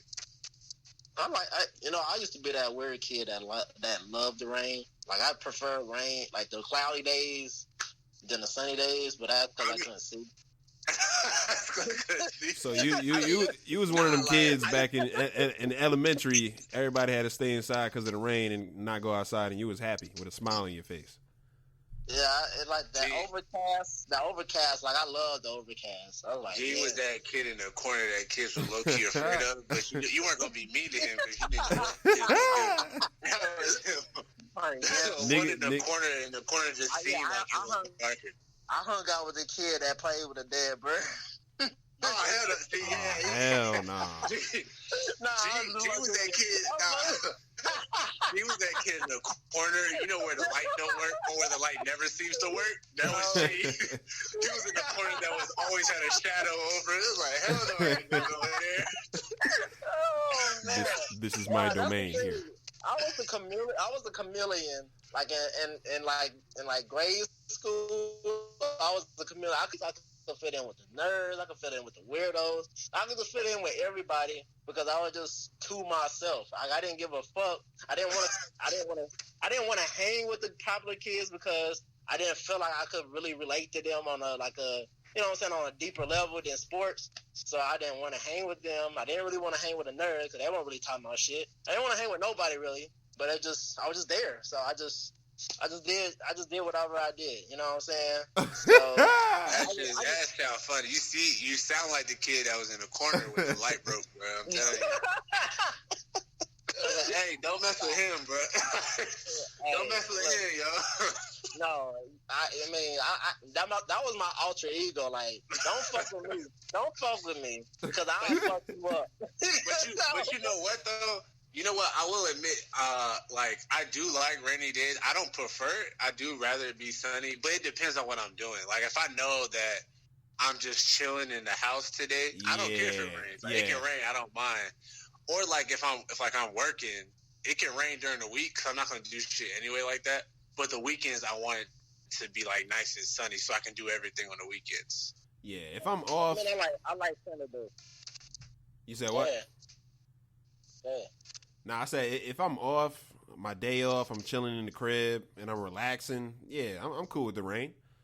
If I'm at the job and I don't feel like being bothered by a lot of customers and it rains, I'm like, yeah, that's cool. You know, it's a little break right here. I just like the overcast. I didn't not necessarily the rain because I like being outside. So you just like it being cloudy. Yeah, I liked it being cloudy. I didn't like the rain so much. I like playing outside. Because I was the athlete. That's the only way I could connect to niggas, like through sports. So of course I like playing, but I like overcast. I didn't like it to be too sunny because I couldn't. I literally didn't wear no glasses. I didn't wear no contacts. I was literally blind going to school. Like I could not see shit. So the only thing that was pleasing to my eye was cloudy days. Yeah, because it just looked white. Exactly. Oh, Jesus? Is that you?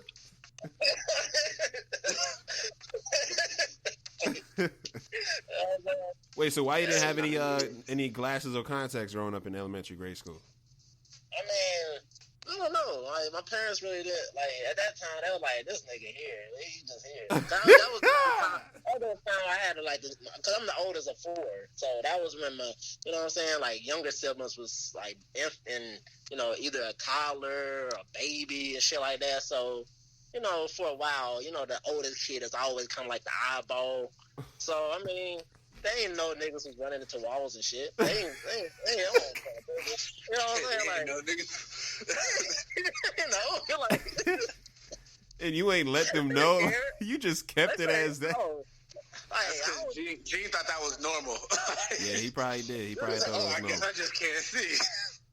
They like, oh, that nigga caught the ball. Okay, all right. You know what I'm saying? Like, I caught the ball still. So, shit, they ain't care. So, it was whatever with me. You know what I'm saying? But eventually, I got glasses, I got contacts and all that shit. But, you know, as a kid, I didn't have that shit. Yo, they said. I didn't go to the eye doctor. I didn't go to the hospital. I didn't go to eye doctors. I mean, I went to the dentist every once in a while, but it was like I try to stay away from that shit as much as possible. I didn't really bench and complain. Mommy, I couldn't see the fucking PowerPoint. Like, I wasn't that kid. Like, I'm like, shit. If you had PowerPoints as a kid, damn, your school was tough. Lit, bro. I was coloring when I was a kid, so I don't know what you were doing. We was writing on the walls, nigga. Little shit. Nah, but I mean, not PowerPoints, but you know what I'm saying, like the little chalkboard shit. Yeah. You know what I'm saying? Then you get to middle school, that's when they do the PowerPoints and shit. So basically, you were walking around here unhealthy, can't see. Your teeth were healthy, but who knows? Yeah, I was for years. I couldn't see shit. And the sad part is, I was like one of the shortest kids in class too. I was one of the shortest kids in class. Didn't really speak much, and I couldn't see. So a nigga was struggling. Oh, they thought you were mute, bro. Yeah, they did. They were like, why don't you talk? Bitch, I talk. Talk to me. What is he doing in this? He said, talk to me, damn it. Yeah, I ain't that shit. Come on, I talk. Like, everybody asked for that shit. That shit was annoying. Like, I was just like I just felt like regular. Cause at home, I felt comfortable. I know I'll start trouble. I start shit. Then I get to school. It's like I get around niggas I don't know. I'm like, man, I feel you. I be doing that shit now. It's like, if I don't know you, like, you gotta say something to me first. I'm not gonna lie, because I'm not gonna speak to you first. Exactly. Unless you like, if you're a female, I'll speak to you first. But like a nigga, no, I'm not the one to make friends. Like, you gotta come to me first. You don't come to me. That's how I feel. I feel it.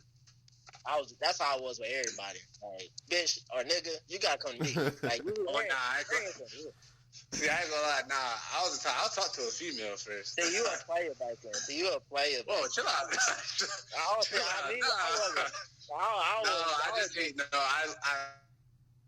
I literally just be sitting back and chilling, bro. I don't do nothing. Okay, now you trying to change it up. All right. Okay, you just went from, it was a nigga, I won't say nothing, but it was a girl, I'll say something. Like I said, I be chilling. I'll just start a conversation. That's it. I won't. Man, I ain't getting a female until like my 10th, like probably freshman year of high school. That's when I realized, like middle school. Even up to middle school, I didn't really like. I was just on some like stay away from me type shit. Oh, you mean like you didn't start talking to them until like 9th grade type shit? Like even then, like I was like, okay, this how it was up through end of 8th grade. Like I was introduced to porn and shit in middle school, but I still didn't really talk to people in general like that. Like I just wasn't. I was always to myself, even like as an infant, like, or a toddler. Like just to myself. I don't really want to fuck with nobody. I was the oldest child. Next one didn't come in until the 4 years old. So I was like nigga, like just stay away from me, nigga. Like I don't want to deal with you. Like I don't want your problems. Like stay over there. You know what I'm saying? But then high school, it's like, you know what I'm saying, kids get a little, they start smelling themselves, they start cussing, they start, you know what I'm saying, trying to, like I was still like on some shit like, you know what I'm saying, it is what it is. You know, I just was on the same shit everybody else was. That's why I didn't really party like that until college, because I just wasn't on the same shit. I didn't party. My first party was second semester. Like that was the start of my partying days. You said second semester, bro. I partied the first week I was at school. So you was like in the mix type of character in high school, right? I mean, I was friends with everybody, honestly. Like, just, it didn't matter who. I was just friends. But again, I didn't really talk to people if they didn't talk to me first, though. That's the crazy thing. Like, I didn't know how to start or hold a conversation. So a lot of people were cool with me, but I just didn't really say nothing. Oh, no, I could hold a conversation. I mean, I know how to start one too. I just didn't. Cause it's just like me. I don't like school anyway. So it's like in high school, it's just like I want to get here and leave because I don't want to be here. You was a cool life nigga. And at the same time, like that's when I like in high school is when I didn't really want to be in Charlotte. So it's just like I didn't really. I mean, not that I was mean. I wasn't mean or rude to people, but it's just like I just wanted to go home. Like that's it. But I ended up making friends anyway. Like not that I wasn't trying to, but it's just like, or not that I was trying not to make friends, but I also wasn't trying. It just happened. I just made friends, and then next thing you know, senior year, I'm friends with everybody. Just about. Well, not everybody, but like different people. Yeah, I was cool with people. I was cool with like the, you know what I'm saying, the athletic niggas, and I was cool with people. I'm just in my own world, and then I kind of had like semi-depression during that time too. So it was just a lot of shit going on. I think high school, dang, hard knock life regime, bro. I mean, that was a hard knock life for a lot of people. I feel like a lot of people go through a lot of emotions. That's when like people really like start feeling emotions. Like before that, I mean, you're right. You are right about that. I didn't really go to parties like that, but I do remember people that like you could tell who was struggling with like themselves sometimes. Yeah, that was probably me. Yeah, like it was just.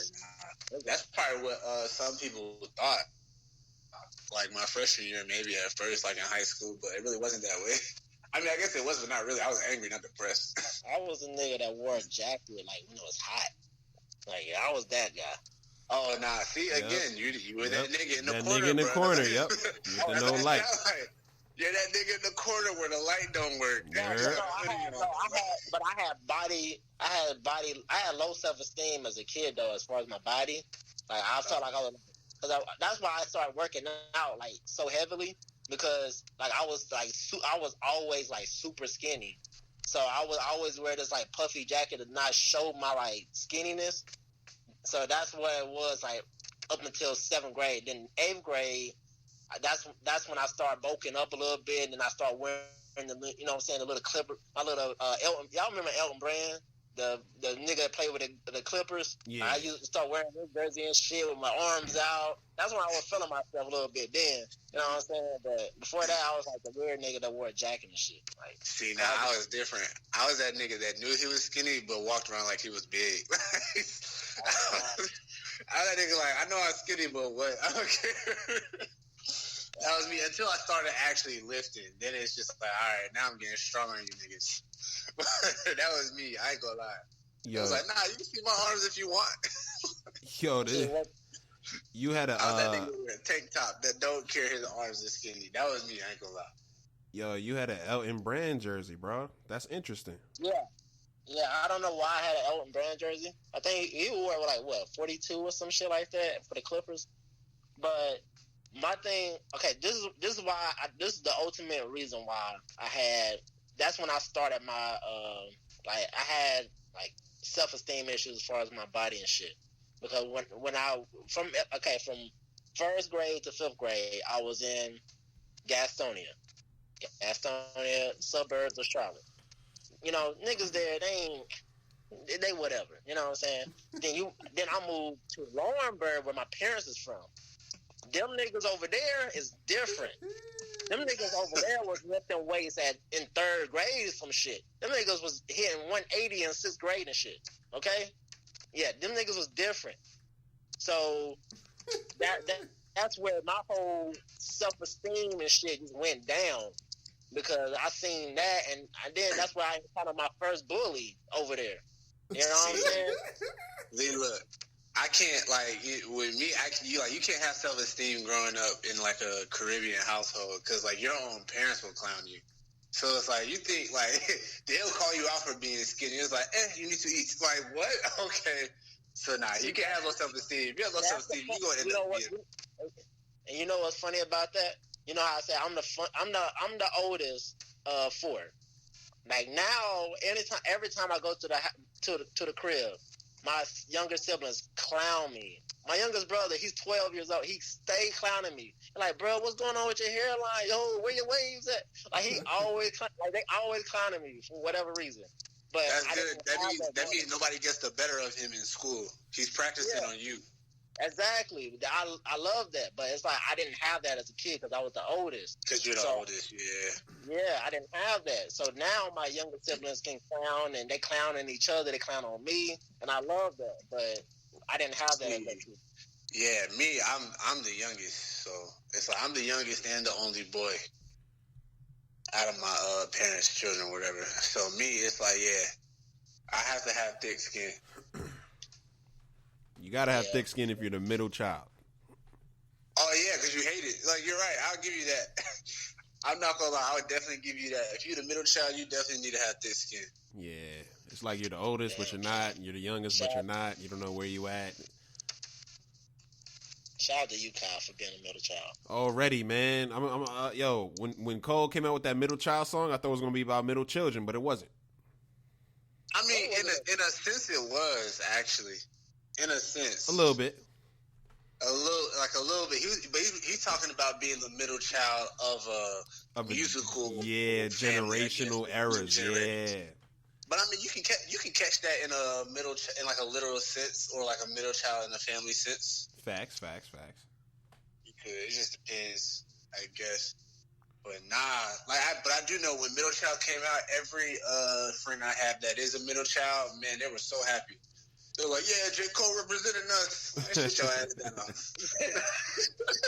That was Kai. Yeah, that was me. Nah,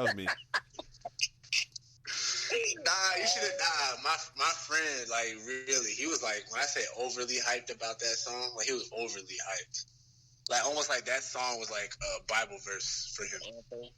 You know, I don't know, motherfucking, what was that, Tinder, and motherfuckers had anthems and shit? Yeah. And that was that nigga anthem and shit. But anyway.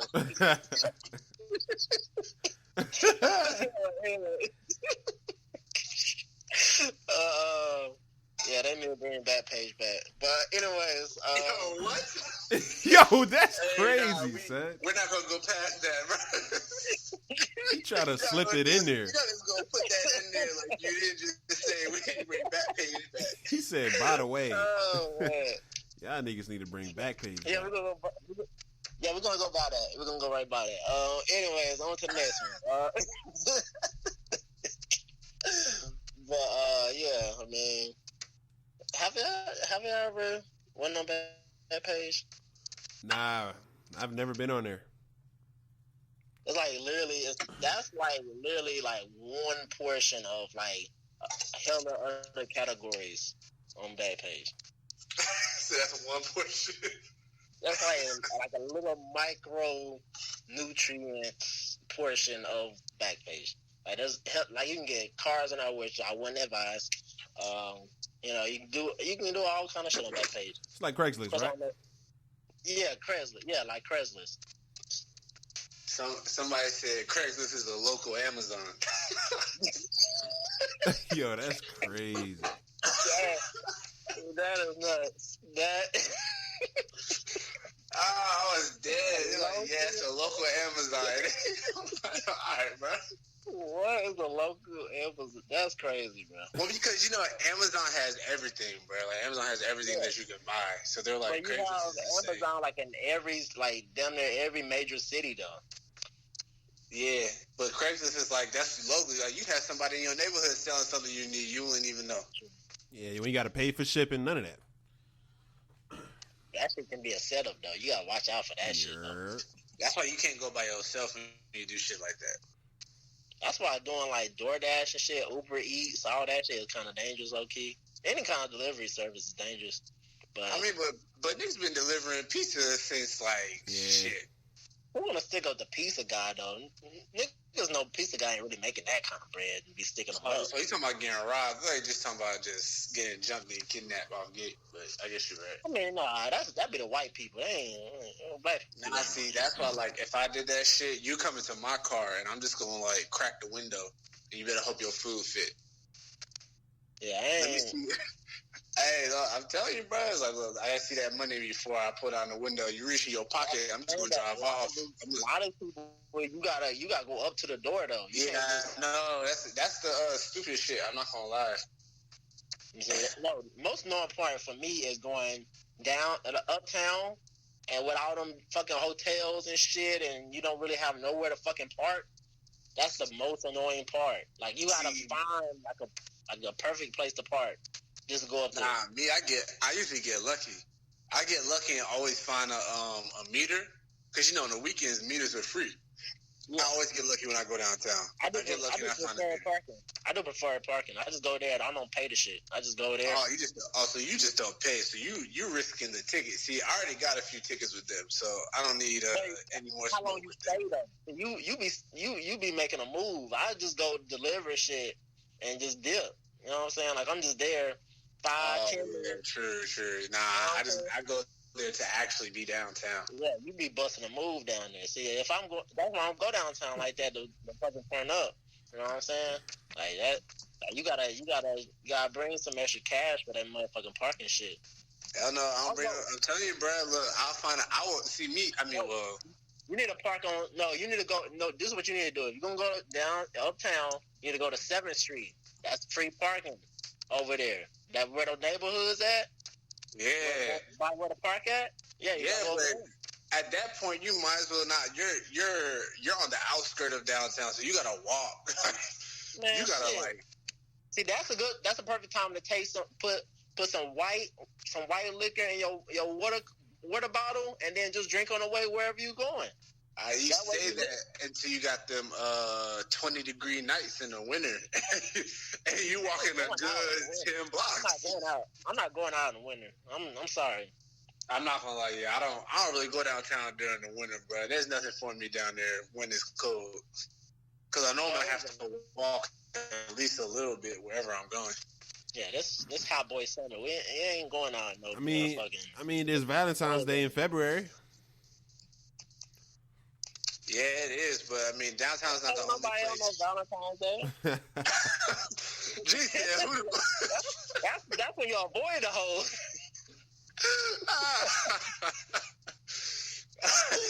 Jesus, he ain't taking nobody out on Valentine's Day. That place might by myself and chill. That's how you save money. That's a lonely night, though, bro. Hey, that's a lonely ass night. That's why God provided me with porn. Wow. Pornhub. Here I come. Don't get me. Jesus said he Pornhubbing and chilling on February 14th. I play a little some black in the background, some Oh hell no! He got rose petals on the beds and shit. He gonna like candles and everything, bro. He gonna make sure he has a good night. Hey, the goods, the smell of the cinnamon, that shit. He gonna put his phone on airplane mode. G got a whole plan. He's like, look, I'm saving this money whether I like it or not. Hey, look, shit, you ain't doing me like that. Have me pay $50 and then you dip out 2 weeks later. I'm good. He said 2 weeks later. I'm good. They move fast, bro. I'm good. I'm good on that. You ain't trusting no females, bro, huh? Unless they really show me something. Unless they show that ass. I ain't that. They can show the ass all they want to. So they gotta take you out for Valentine's Day. That's what you say. You gotta be like, oh, I got this. Oh, you got it. Oh, now I'm looking at you different. I'm like, okay, you got it. Okay, yeah, you ain't about to just rip me off. So you gotta show me something. Yeah, that's what it is, bro. She got to take you to the movies too. Hey, she better offer some shit. I got my half. Okay, you gonna have your half too. Shit. Hey, y'all looking at me funny, but hey, that's how I gotta be out here. I mean, you right to an extent. I wouldn't deny that. It just depends. I mean, you gotta find somebody that you trust, I guess. Man, niggas gonna be single. All this Valentine's Day talk. Niggas gonna be single because they don't trust themselves. It's like, look, nah. I trust myself. My thing is hot boy summer right now. It just things that hot boy summer. It's just having fun, you know what I'm saying? It ain't nothing serious out here. You know, I'm just chilling, man. I ain't gonna lie though, bro. Summer is coming to a close. I mean, not really, but it's August. You got like another month. Well, another month, 2 months. September, it's still hot. It's still hot. Well, I mean, okay, if this wasn't Charlotte, you would have another month. But, you know, you might have until, like, November, technically. No, in Charlotte. Because, you know, that little summer-fall period that Charlotte has until, like, December 23rd, basically. But... Then I'm going on hibernation, bro. I'm on some bear shit. I'm going on hibernation, bro. Hibernation. You know what I'm saying? That's not for shit. They ain't saying me, bro. Nah, I ain't gonna lie though, bro. Like that teen weather that Charlotte's been having for a couple of days every year now during the winter. Nah, I definitely don't go outside. Yeah, nigga ask me what I'm doing. Nigga, I'm laying down in the heat. I'm still throwing my motherfucking car out, nigga. Shit. You know what I'm saying? It be fucking the fucking windshield fucking froze and shit. You got to sit there for 30 minutes just to fucking thaw that shit. Yo, like, son, bro. You remember when niggas went to Bojangles in a blizzard, bro? Bro, yo, Brendon. Yeah. This is when I ain't have my car. Did I have? Oh yeah, my car was on campus. It was stuck in the fucking snow. Me and this nigga here walked to fucking Bojangles, bro. To the drive-through, nigga. We walked in the drive-through, in the bro. Snow. In the snow. They like, are y'all serious? Are y'all serious? Y'all must have been hungry for real, bro. Because I'm not walking in a blizzard. Yeah, we had no other choice. Campus was closed. Like, they didn't have any food on campus. No, this was like this is 11 fucking night. This is Campus Crossing. Campus Crossing. Yeah, this was like 15 minutes away from campus, bro. At that point, man, I would have knocked on somebody's door like, yo, you got some noodles? Or you better turn on the charm and hit up one of your female friends, see if they cooking something. I was going on with shit.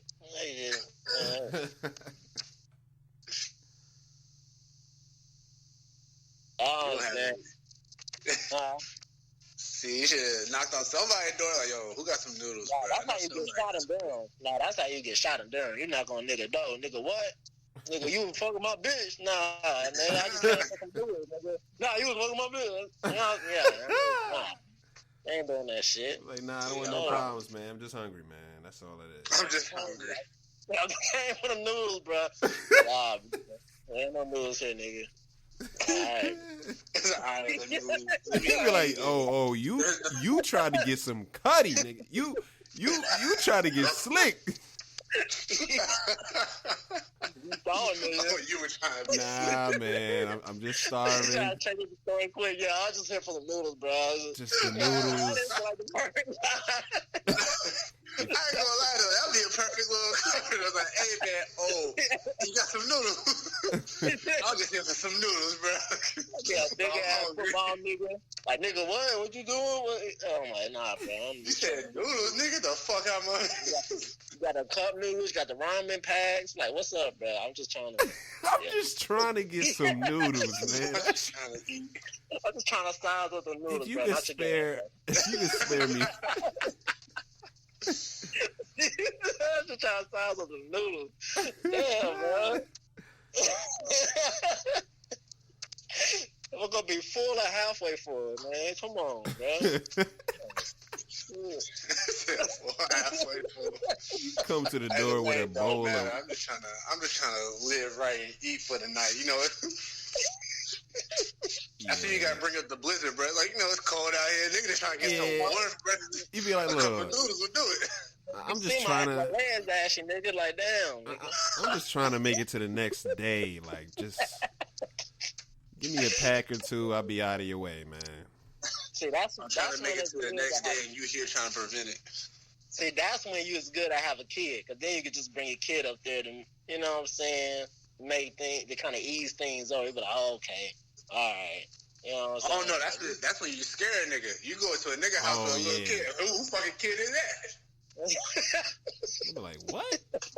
Hey, nigga, who you dropping that off for? I know it ain't me. Oh, man, be on some Maury shit, nigga. Niggas be looking at the odds and shit. And then you gonna have him question his girlfriend inside, like, hey, who the fuck is this coming with a child at my door, bro? Yeah, that nigga got your lips, nigga. Like, what's up? What's this? Like, yo, Maury come out of nowhere. You are the father. Niggas be doing the worm and shit on the fucking pavement and shit. Damn, how we get on this? Yo, how we get on this shit, bro? What are we talking about? I have no idea. We're talking about something. Then you said something about a blizzard, bro. It's just a lot. It's a lot. Yeah, it's a lot going on. I don't know. I'm still looking at my damn playlist. How many songs you got on there? Your top 20 song, Brendon. Oh man, mine are the classics, bro. Like it won't be anything new. It won't be anything new. You got Twerk by Juicy J. You got Whistle While You Twerk by Ying Yang Twins. Shit, fucking back that ass up. 99 to 2000. Nah, bro. Look, it's not gonna be anything new. I mean, what? Nah. Yeah, actually, those are my top 3, bro. Twerk, Whistle While You Twerk, and Back That Ass Up. Oh, was that Ying Yang Twins or Whistle While You Twerk? Was that them? Ying Yang Twins, Lil Jon? And that was, yeah, Ying Yang Twins. Yep. I got that on here. You know, I'm trying to be a DJ now. I'm going to be a DJ now, bro. See, yeah, you gotta be a good one, bro. I'll tell you this, like, you gotta know the crowd, and you gotta know your if that makes sense. Yeah, that definitely makes sense. I say it like this, like I won't say where, because I don't want to embarrass you. But this place I go to sometimes to smoke is like, it's a nice place, but their DJ, their usual DJ is cool, but like they have this one guy they have sometimes, like he doesn't know how to transition. Like he'll go from a twerk song to fucking, I don't know, some like mellow contemporary R&B song. Like, nah, nigga, you gotta go from turn up, or you gotta go from rap to turn up to twerking to reggae to slow jam. That's how it is. Like you gotta know how to like do how to transition. You know how to transition. You playing twerk songs in a hookah lounge though? Yeah. Yeah. That's crazy. You don't play twerk songs in a hookah lounge? Yeah, they do. I don't know what hookah lounge you've been to, but most of the ones in Charlotte. Well, I don't go to hookah lounge. I went to one, like I think it was Durham. Not most of the ones in Charlotte, but 2 in Charlotte at least. They have, because they have DJs though. They actually have DJs. They actually be like getting twerks in the hookah lounge? No, but yes, if that makes sense. It depends on who it is. It depends on what night it is, how drunk they are. But like one lounge, no. But this place off of Independence, though, it's a hookah lounge, but they sell drinks and all that shit. They do. Like if they're playing twerk songs, you have girls in there because they have like an actual dance floor, or they have space like that they made for an actual dance. You gotta go to a hookah lounge with you, bro. Yeah, I mean, there's good ones in Charlotte, but there's like 2 that actually have DJs. The other ones, they just play random, like off of YouTube or Pandora or whatever. It's on the night. Like, the weekends are going to be lit more than a regular weekday. Hey, when's your homecoming for WSSU? Not November. Well, yeah, November, but it's usually Halloween, like that week, the first weekend of November. Okay, Facts. ours is the second week, I believe. You said what? I think ours is the second week, ain't it? Yeah, I think it's like November 9th or some shit like that. Nah, ours is mostly in like October type shit. For real? I don't know. Usually y'all is after ours. November. Yeah, this year is like November. Yeah, this year is like November 9th. I put it down. Okay. Yeah, we've had ours like weekend of Halloween for like the past 3 years now. You know, Yeah, November 9th. Starting November 9th, I believe. Let me look at this calendar. Yeah, read your emails. I wasn't going to go, but I'm actually going now. I wasn't going to be here actually, but I'm going now. So. Yeah, I should be lit though. It depends. I mean, it depends on what you do. The tailgates are always nice. Like tailgates always. But it really just depends on like what things you do, like what you do it with. Really, it just depends. But I haven't done anything there, like alumni-wise, since I've been an alumni. Like the little parties or whatever, whatever. I haven't done it because like I've been working, so I haven't been able to take off during the week for it other than going to the tailgate. And then they have something like on Friday at the yard. That's usually lit. Other than that, you know. Have you been to NCCU homecoming? Nah, I've actually never been. Like, I was going to go one of the years when I was at Washington still. When my cousin was there, but I don't even remember why I did it. But I did it. I haven't been yet. Nah. Yeah, go this year with us, bro. Alright, let me know. Well, you said the 9th. I'll go. Yeah, it'd be. I'm gonna probably go down like the 8th, like cause the 9th is a Saturday, 8th is a Friday. I'll probably go down like Friday. Okay, that's cool. Nigga, you doing hotel or you doing Airbnb type shit? I'm doing hotel. Yeah, I'm doing hotel, man. I'm not doing no Airbnb in Durham. Nah, brother. I've been to Durham a couple times. They have some nice houses out there. You gotta get a house. You gotta get a house. That's your house. If you do an Airbnb in Durham, it has to be like some type of house or like a townhouse or something. Because Winston is the same way. Like usually you would get a hotel, but they have some nice house, like little townhouse type Airbnbs in Winston. But it's like it won't be near downtown. It'll kind of be like outskirt wise, but it still won't be far from campus. I'm trying to get a hotel like about that. You remember them hotel like 5 minutes away? Campus. I'm just trying to get there. Okay, you get an Airbnb about 5 minutes away from campus. You be in the hood, bro. That's why you gotta have it on the house. You right in Big Blood house. You can't have it right there. You have it on the townhouse for real. Nah, not like a townhouse like in town, but just like the way it's built. You be in a damn trap house in Durham, bro. Man. I don't know. Now the ones like closer to the Chapel Hill, they nice. They nice. But then you gotta drive a little bit further. I ain't doing no Airbnb, man. I ain't doing that. I mean, you gotta look at it first before you turn it down. Well, yeah. I was looking at the Airbnb for the Houston trip. Them shit, like, it's not worth it because it's still like 3 bed, 2 bath or some shit. Like, it ain't even everybody got their own room. Nah, Houston, like, if like a trip like that, if you go to Houston or whatever, you gotta do like, it has to be more than just 3 people or 4 people. It gotta be like a good group because you gotta get one of the bigger houses, and like the bigger houses are always nice up there. And it'll be cheap when you have like, if you have like say 8 people go with you or 10 people, it'll be cheaper or it'll be cheap opposed to like having 3 people and you having to get like a regular Airbnb or whatever. Yeah, that's true. You about to pay like down there $200 a night or some shit. Person.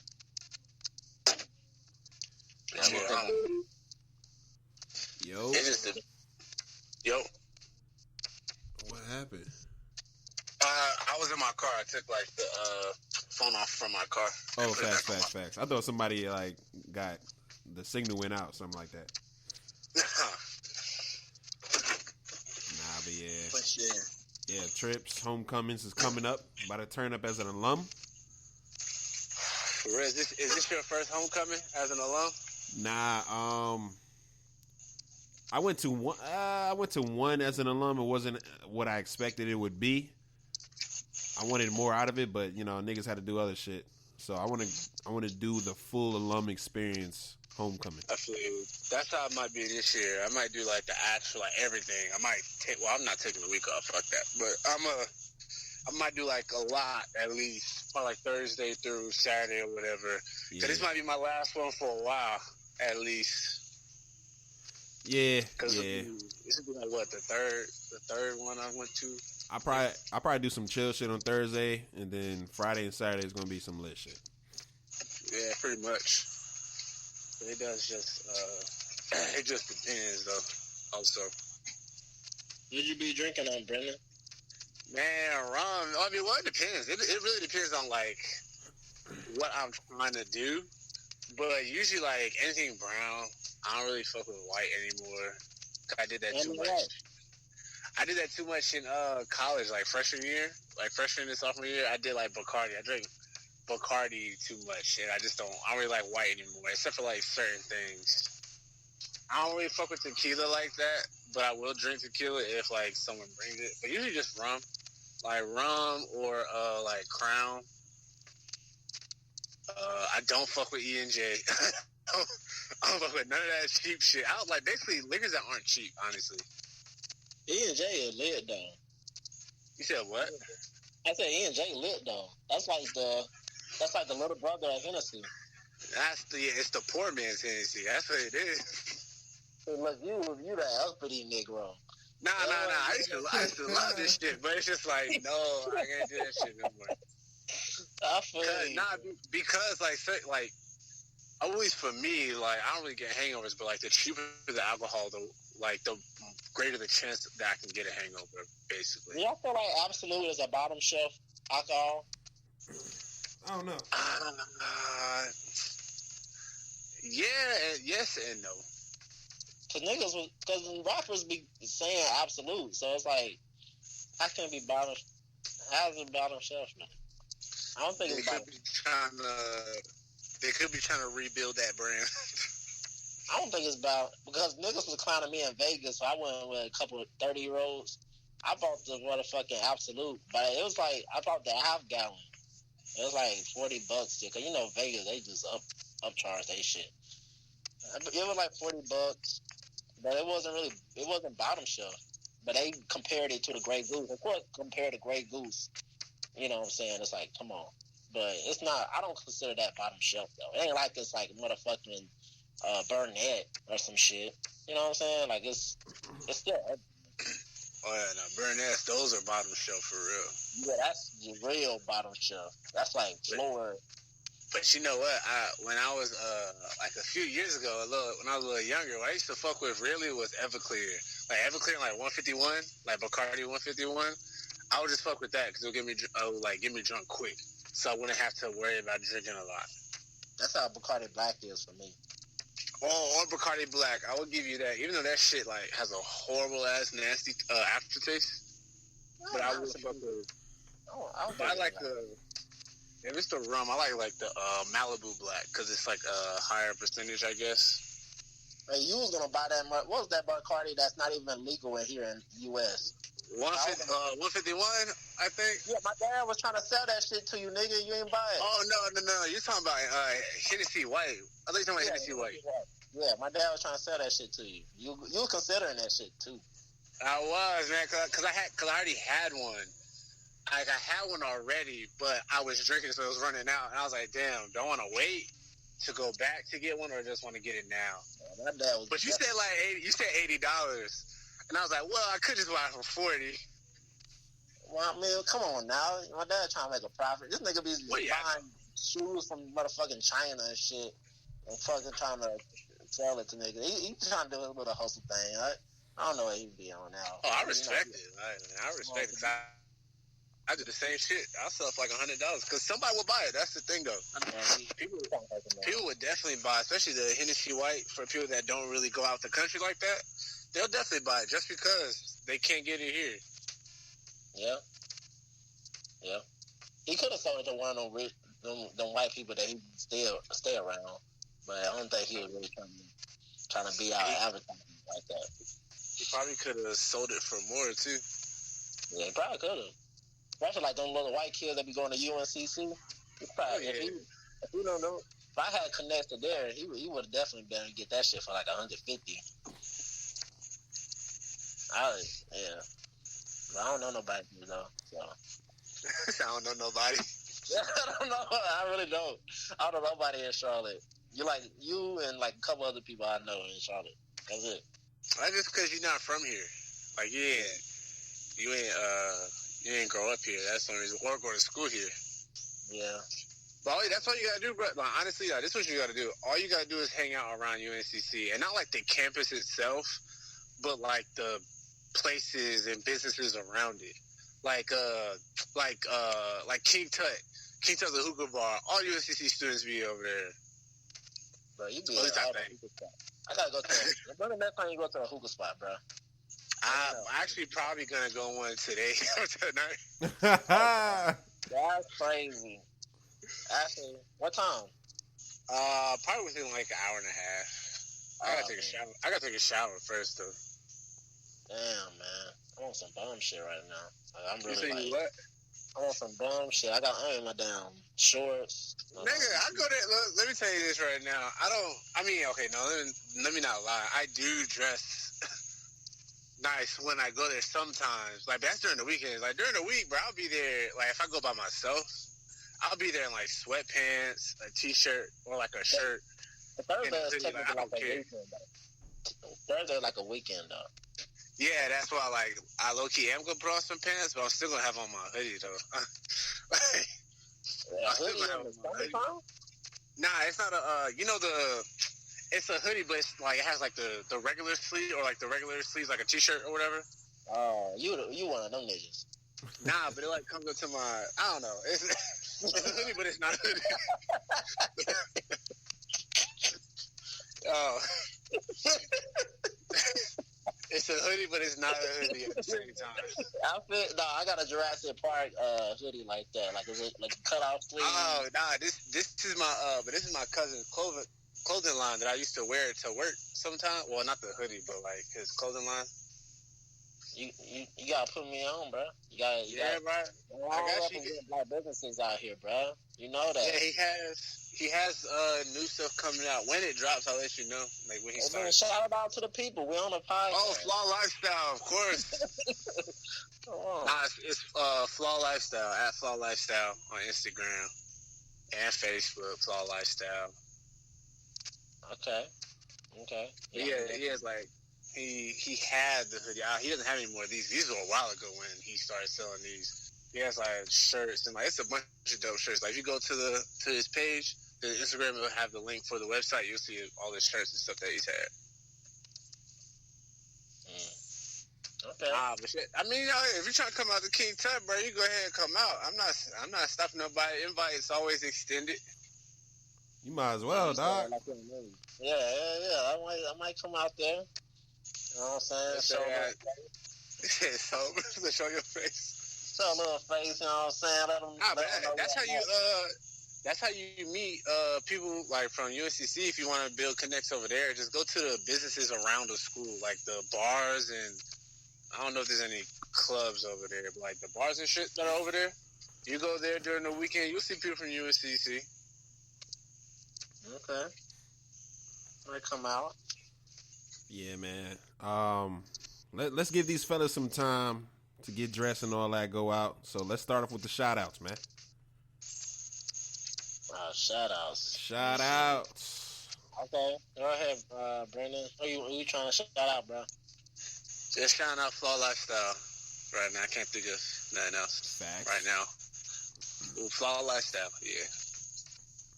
Okay. Shout out Rich Paul. They got a NCAA created a new rule for him. You know, Rich Paul didn't go to college, so NCAA put out this new rule. All agents that represent their players have to have at least a bachelor's degree, all that. You know, obviously Rich Paul is black. He represents LeBron. He one of his childhood friends. And yeah, so it pretty much aimed at Rich Paul. He's the most popping agent right now. So shout out to Rich Paul. It's fucked up, but they still gonna make money. Shout out to who else? Bob Riley. He was a former Browns coach. He got fired while he was at the hospital. I don't know the backstory of that, but yeah, it's fucked up. Shout out to Carmelo. This nigga did his little interview Friday with Stephen A. Try to put a little, I guess, try to make himself look good. But I mean, still kind of look corny in it. But shout out to Carmelo for him coming out. Hey, put some respect on that man's name, man. Hey, he looked a little corny in the light, bro. I don't know. But anyways, that's why I gave him a shout out. I still respect him, but he looked a little corny, bro. Yeah, man. Shout out to Drake for dropping an album of old hits and still having niggas run to it. So yeah, shout out to that Care Package album. It's number one. Wow, I didn't even know that. So yeah, shout out to that. And I hope you guys keep listening. Keep engaging in the social media pages. Follow us at Burg Bros Podcast. You can follow me at the Crooklyn Third on all social media sites. What you got for me, G? Follow me, Petty the Don, on Instagram. I'm still working on my DJ skills, so you know what I'm saying. They ain't out yet, but once I get shit tight, might be sending out mixes to every motherfucking body. So yeah, just get ready for that. And yeah, good. Yeah, I just want to thank the guests for coming and spitting some Charlotte Boston talk.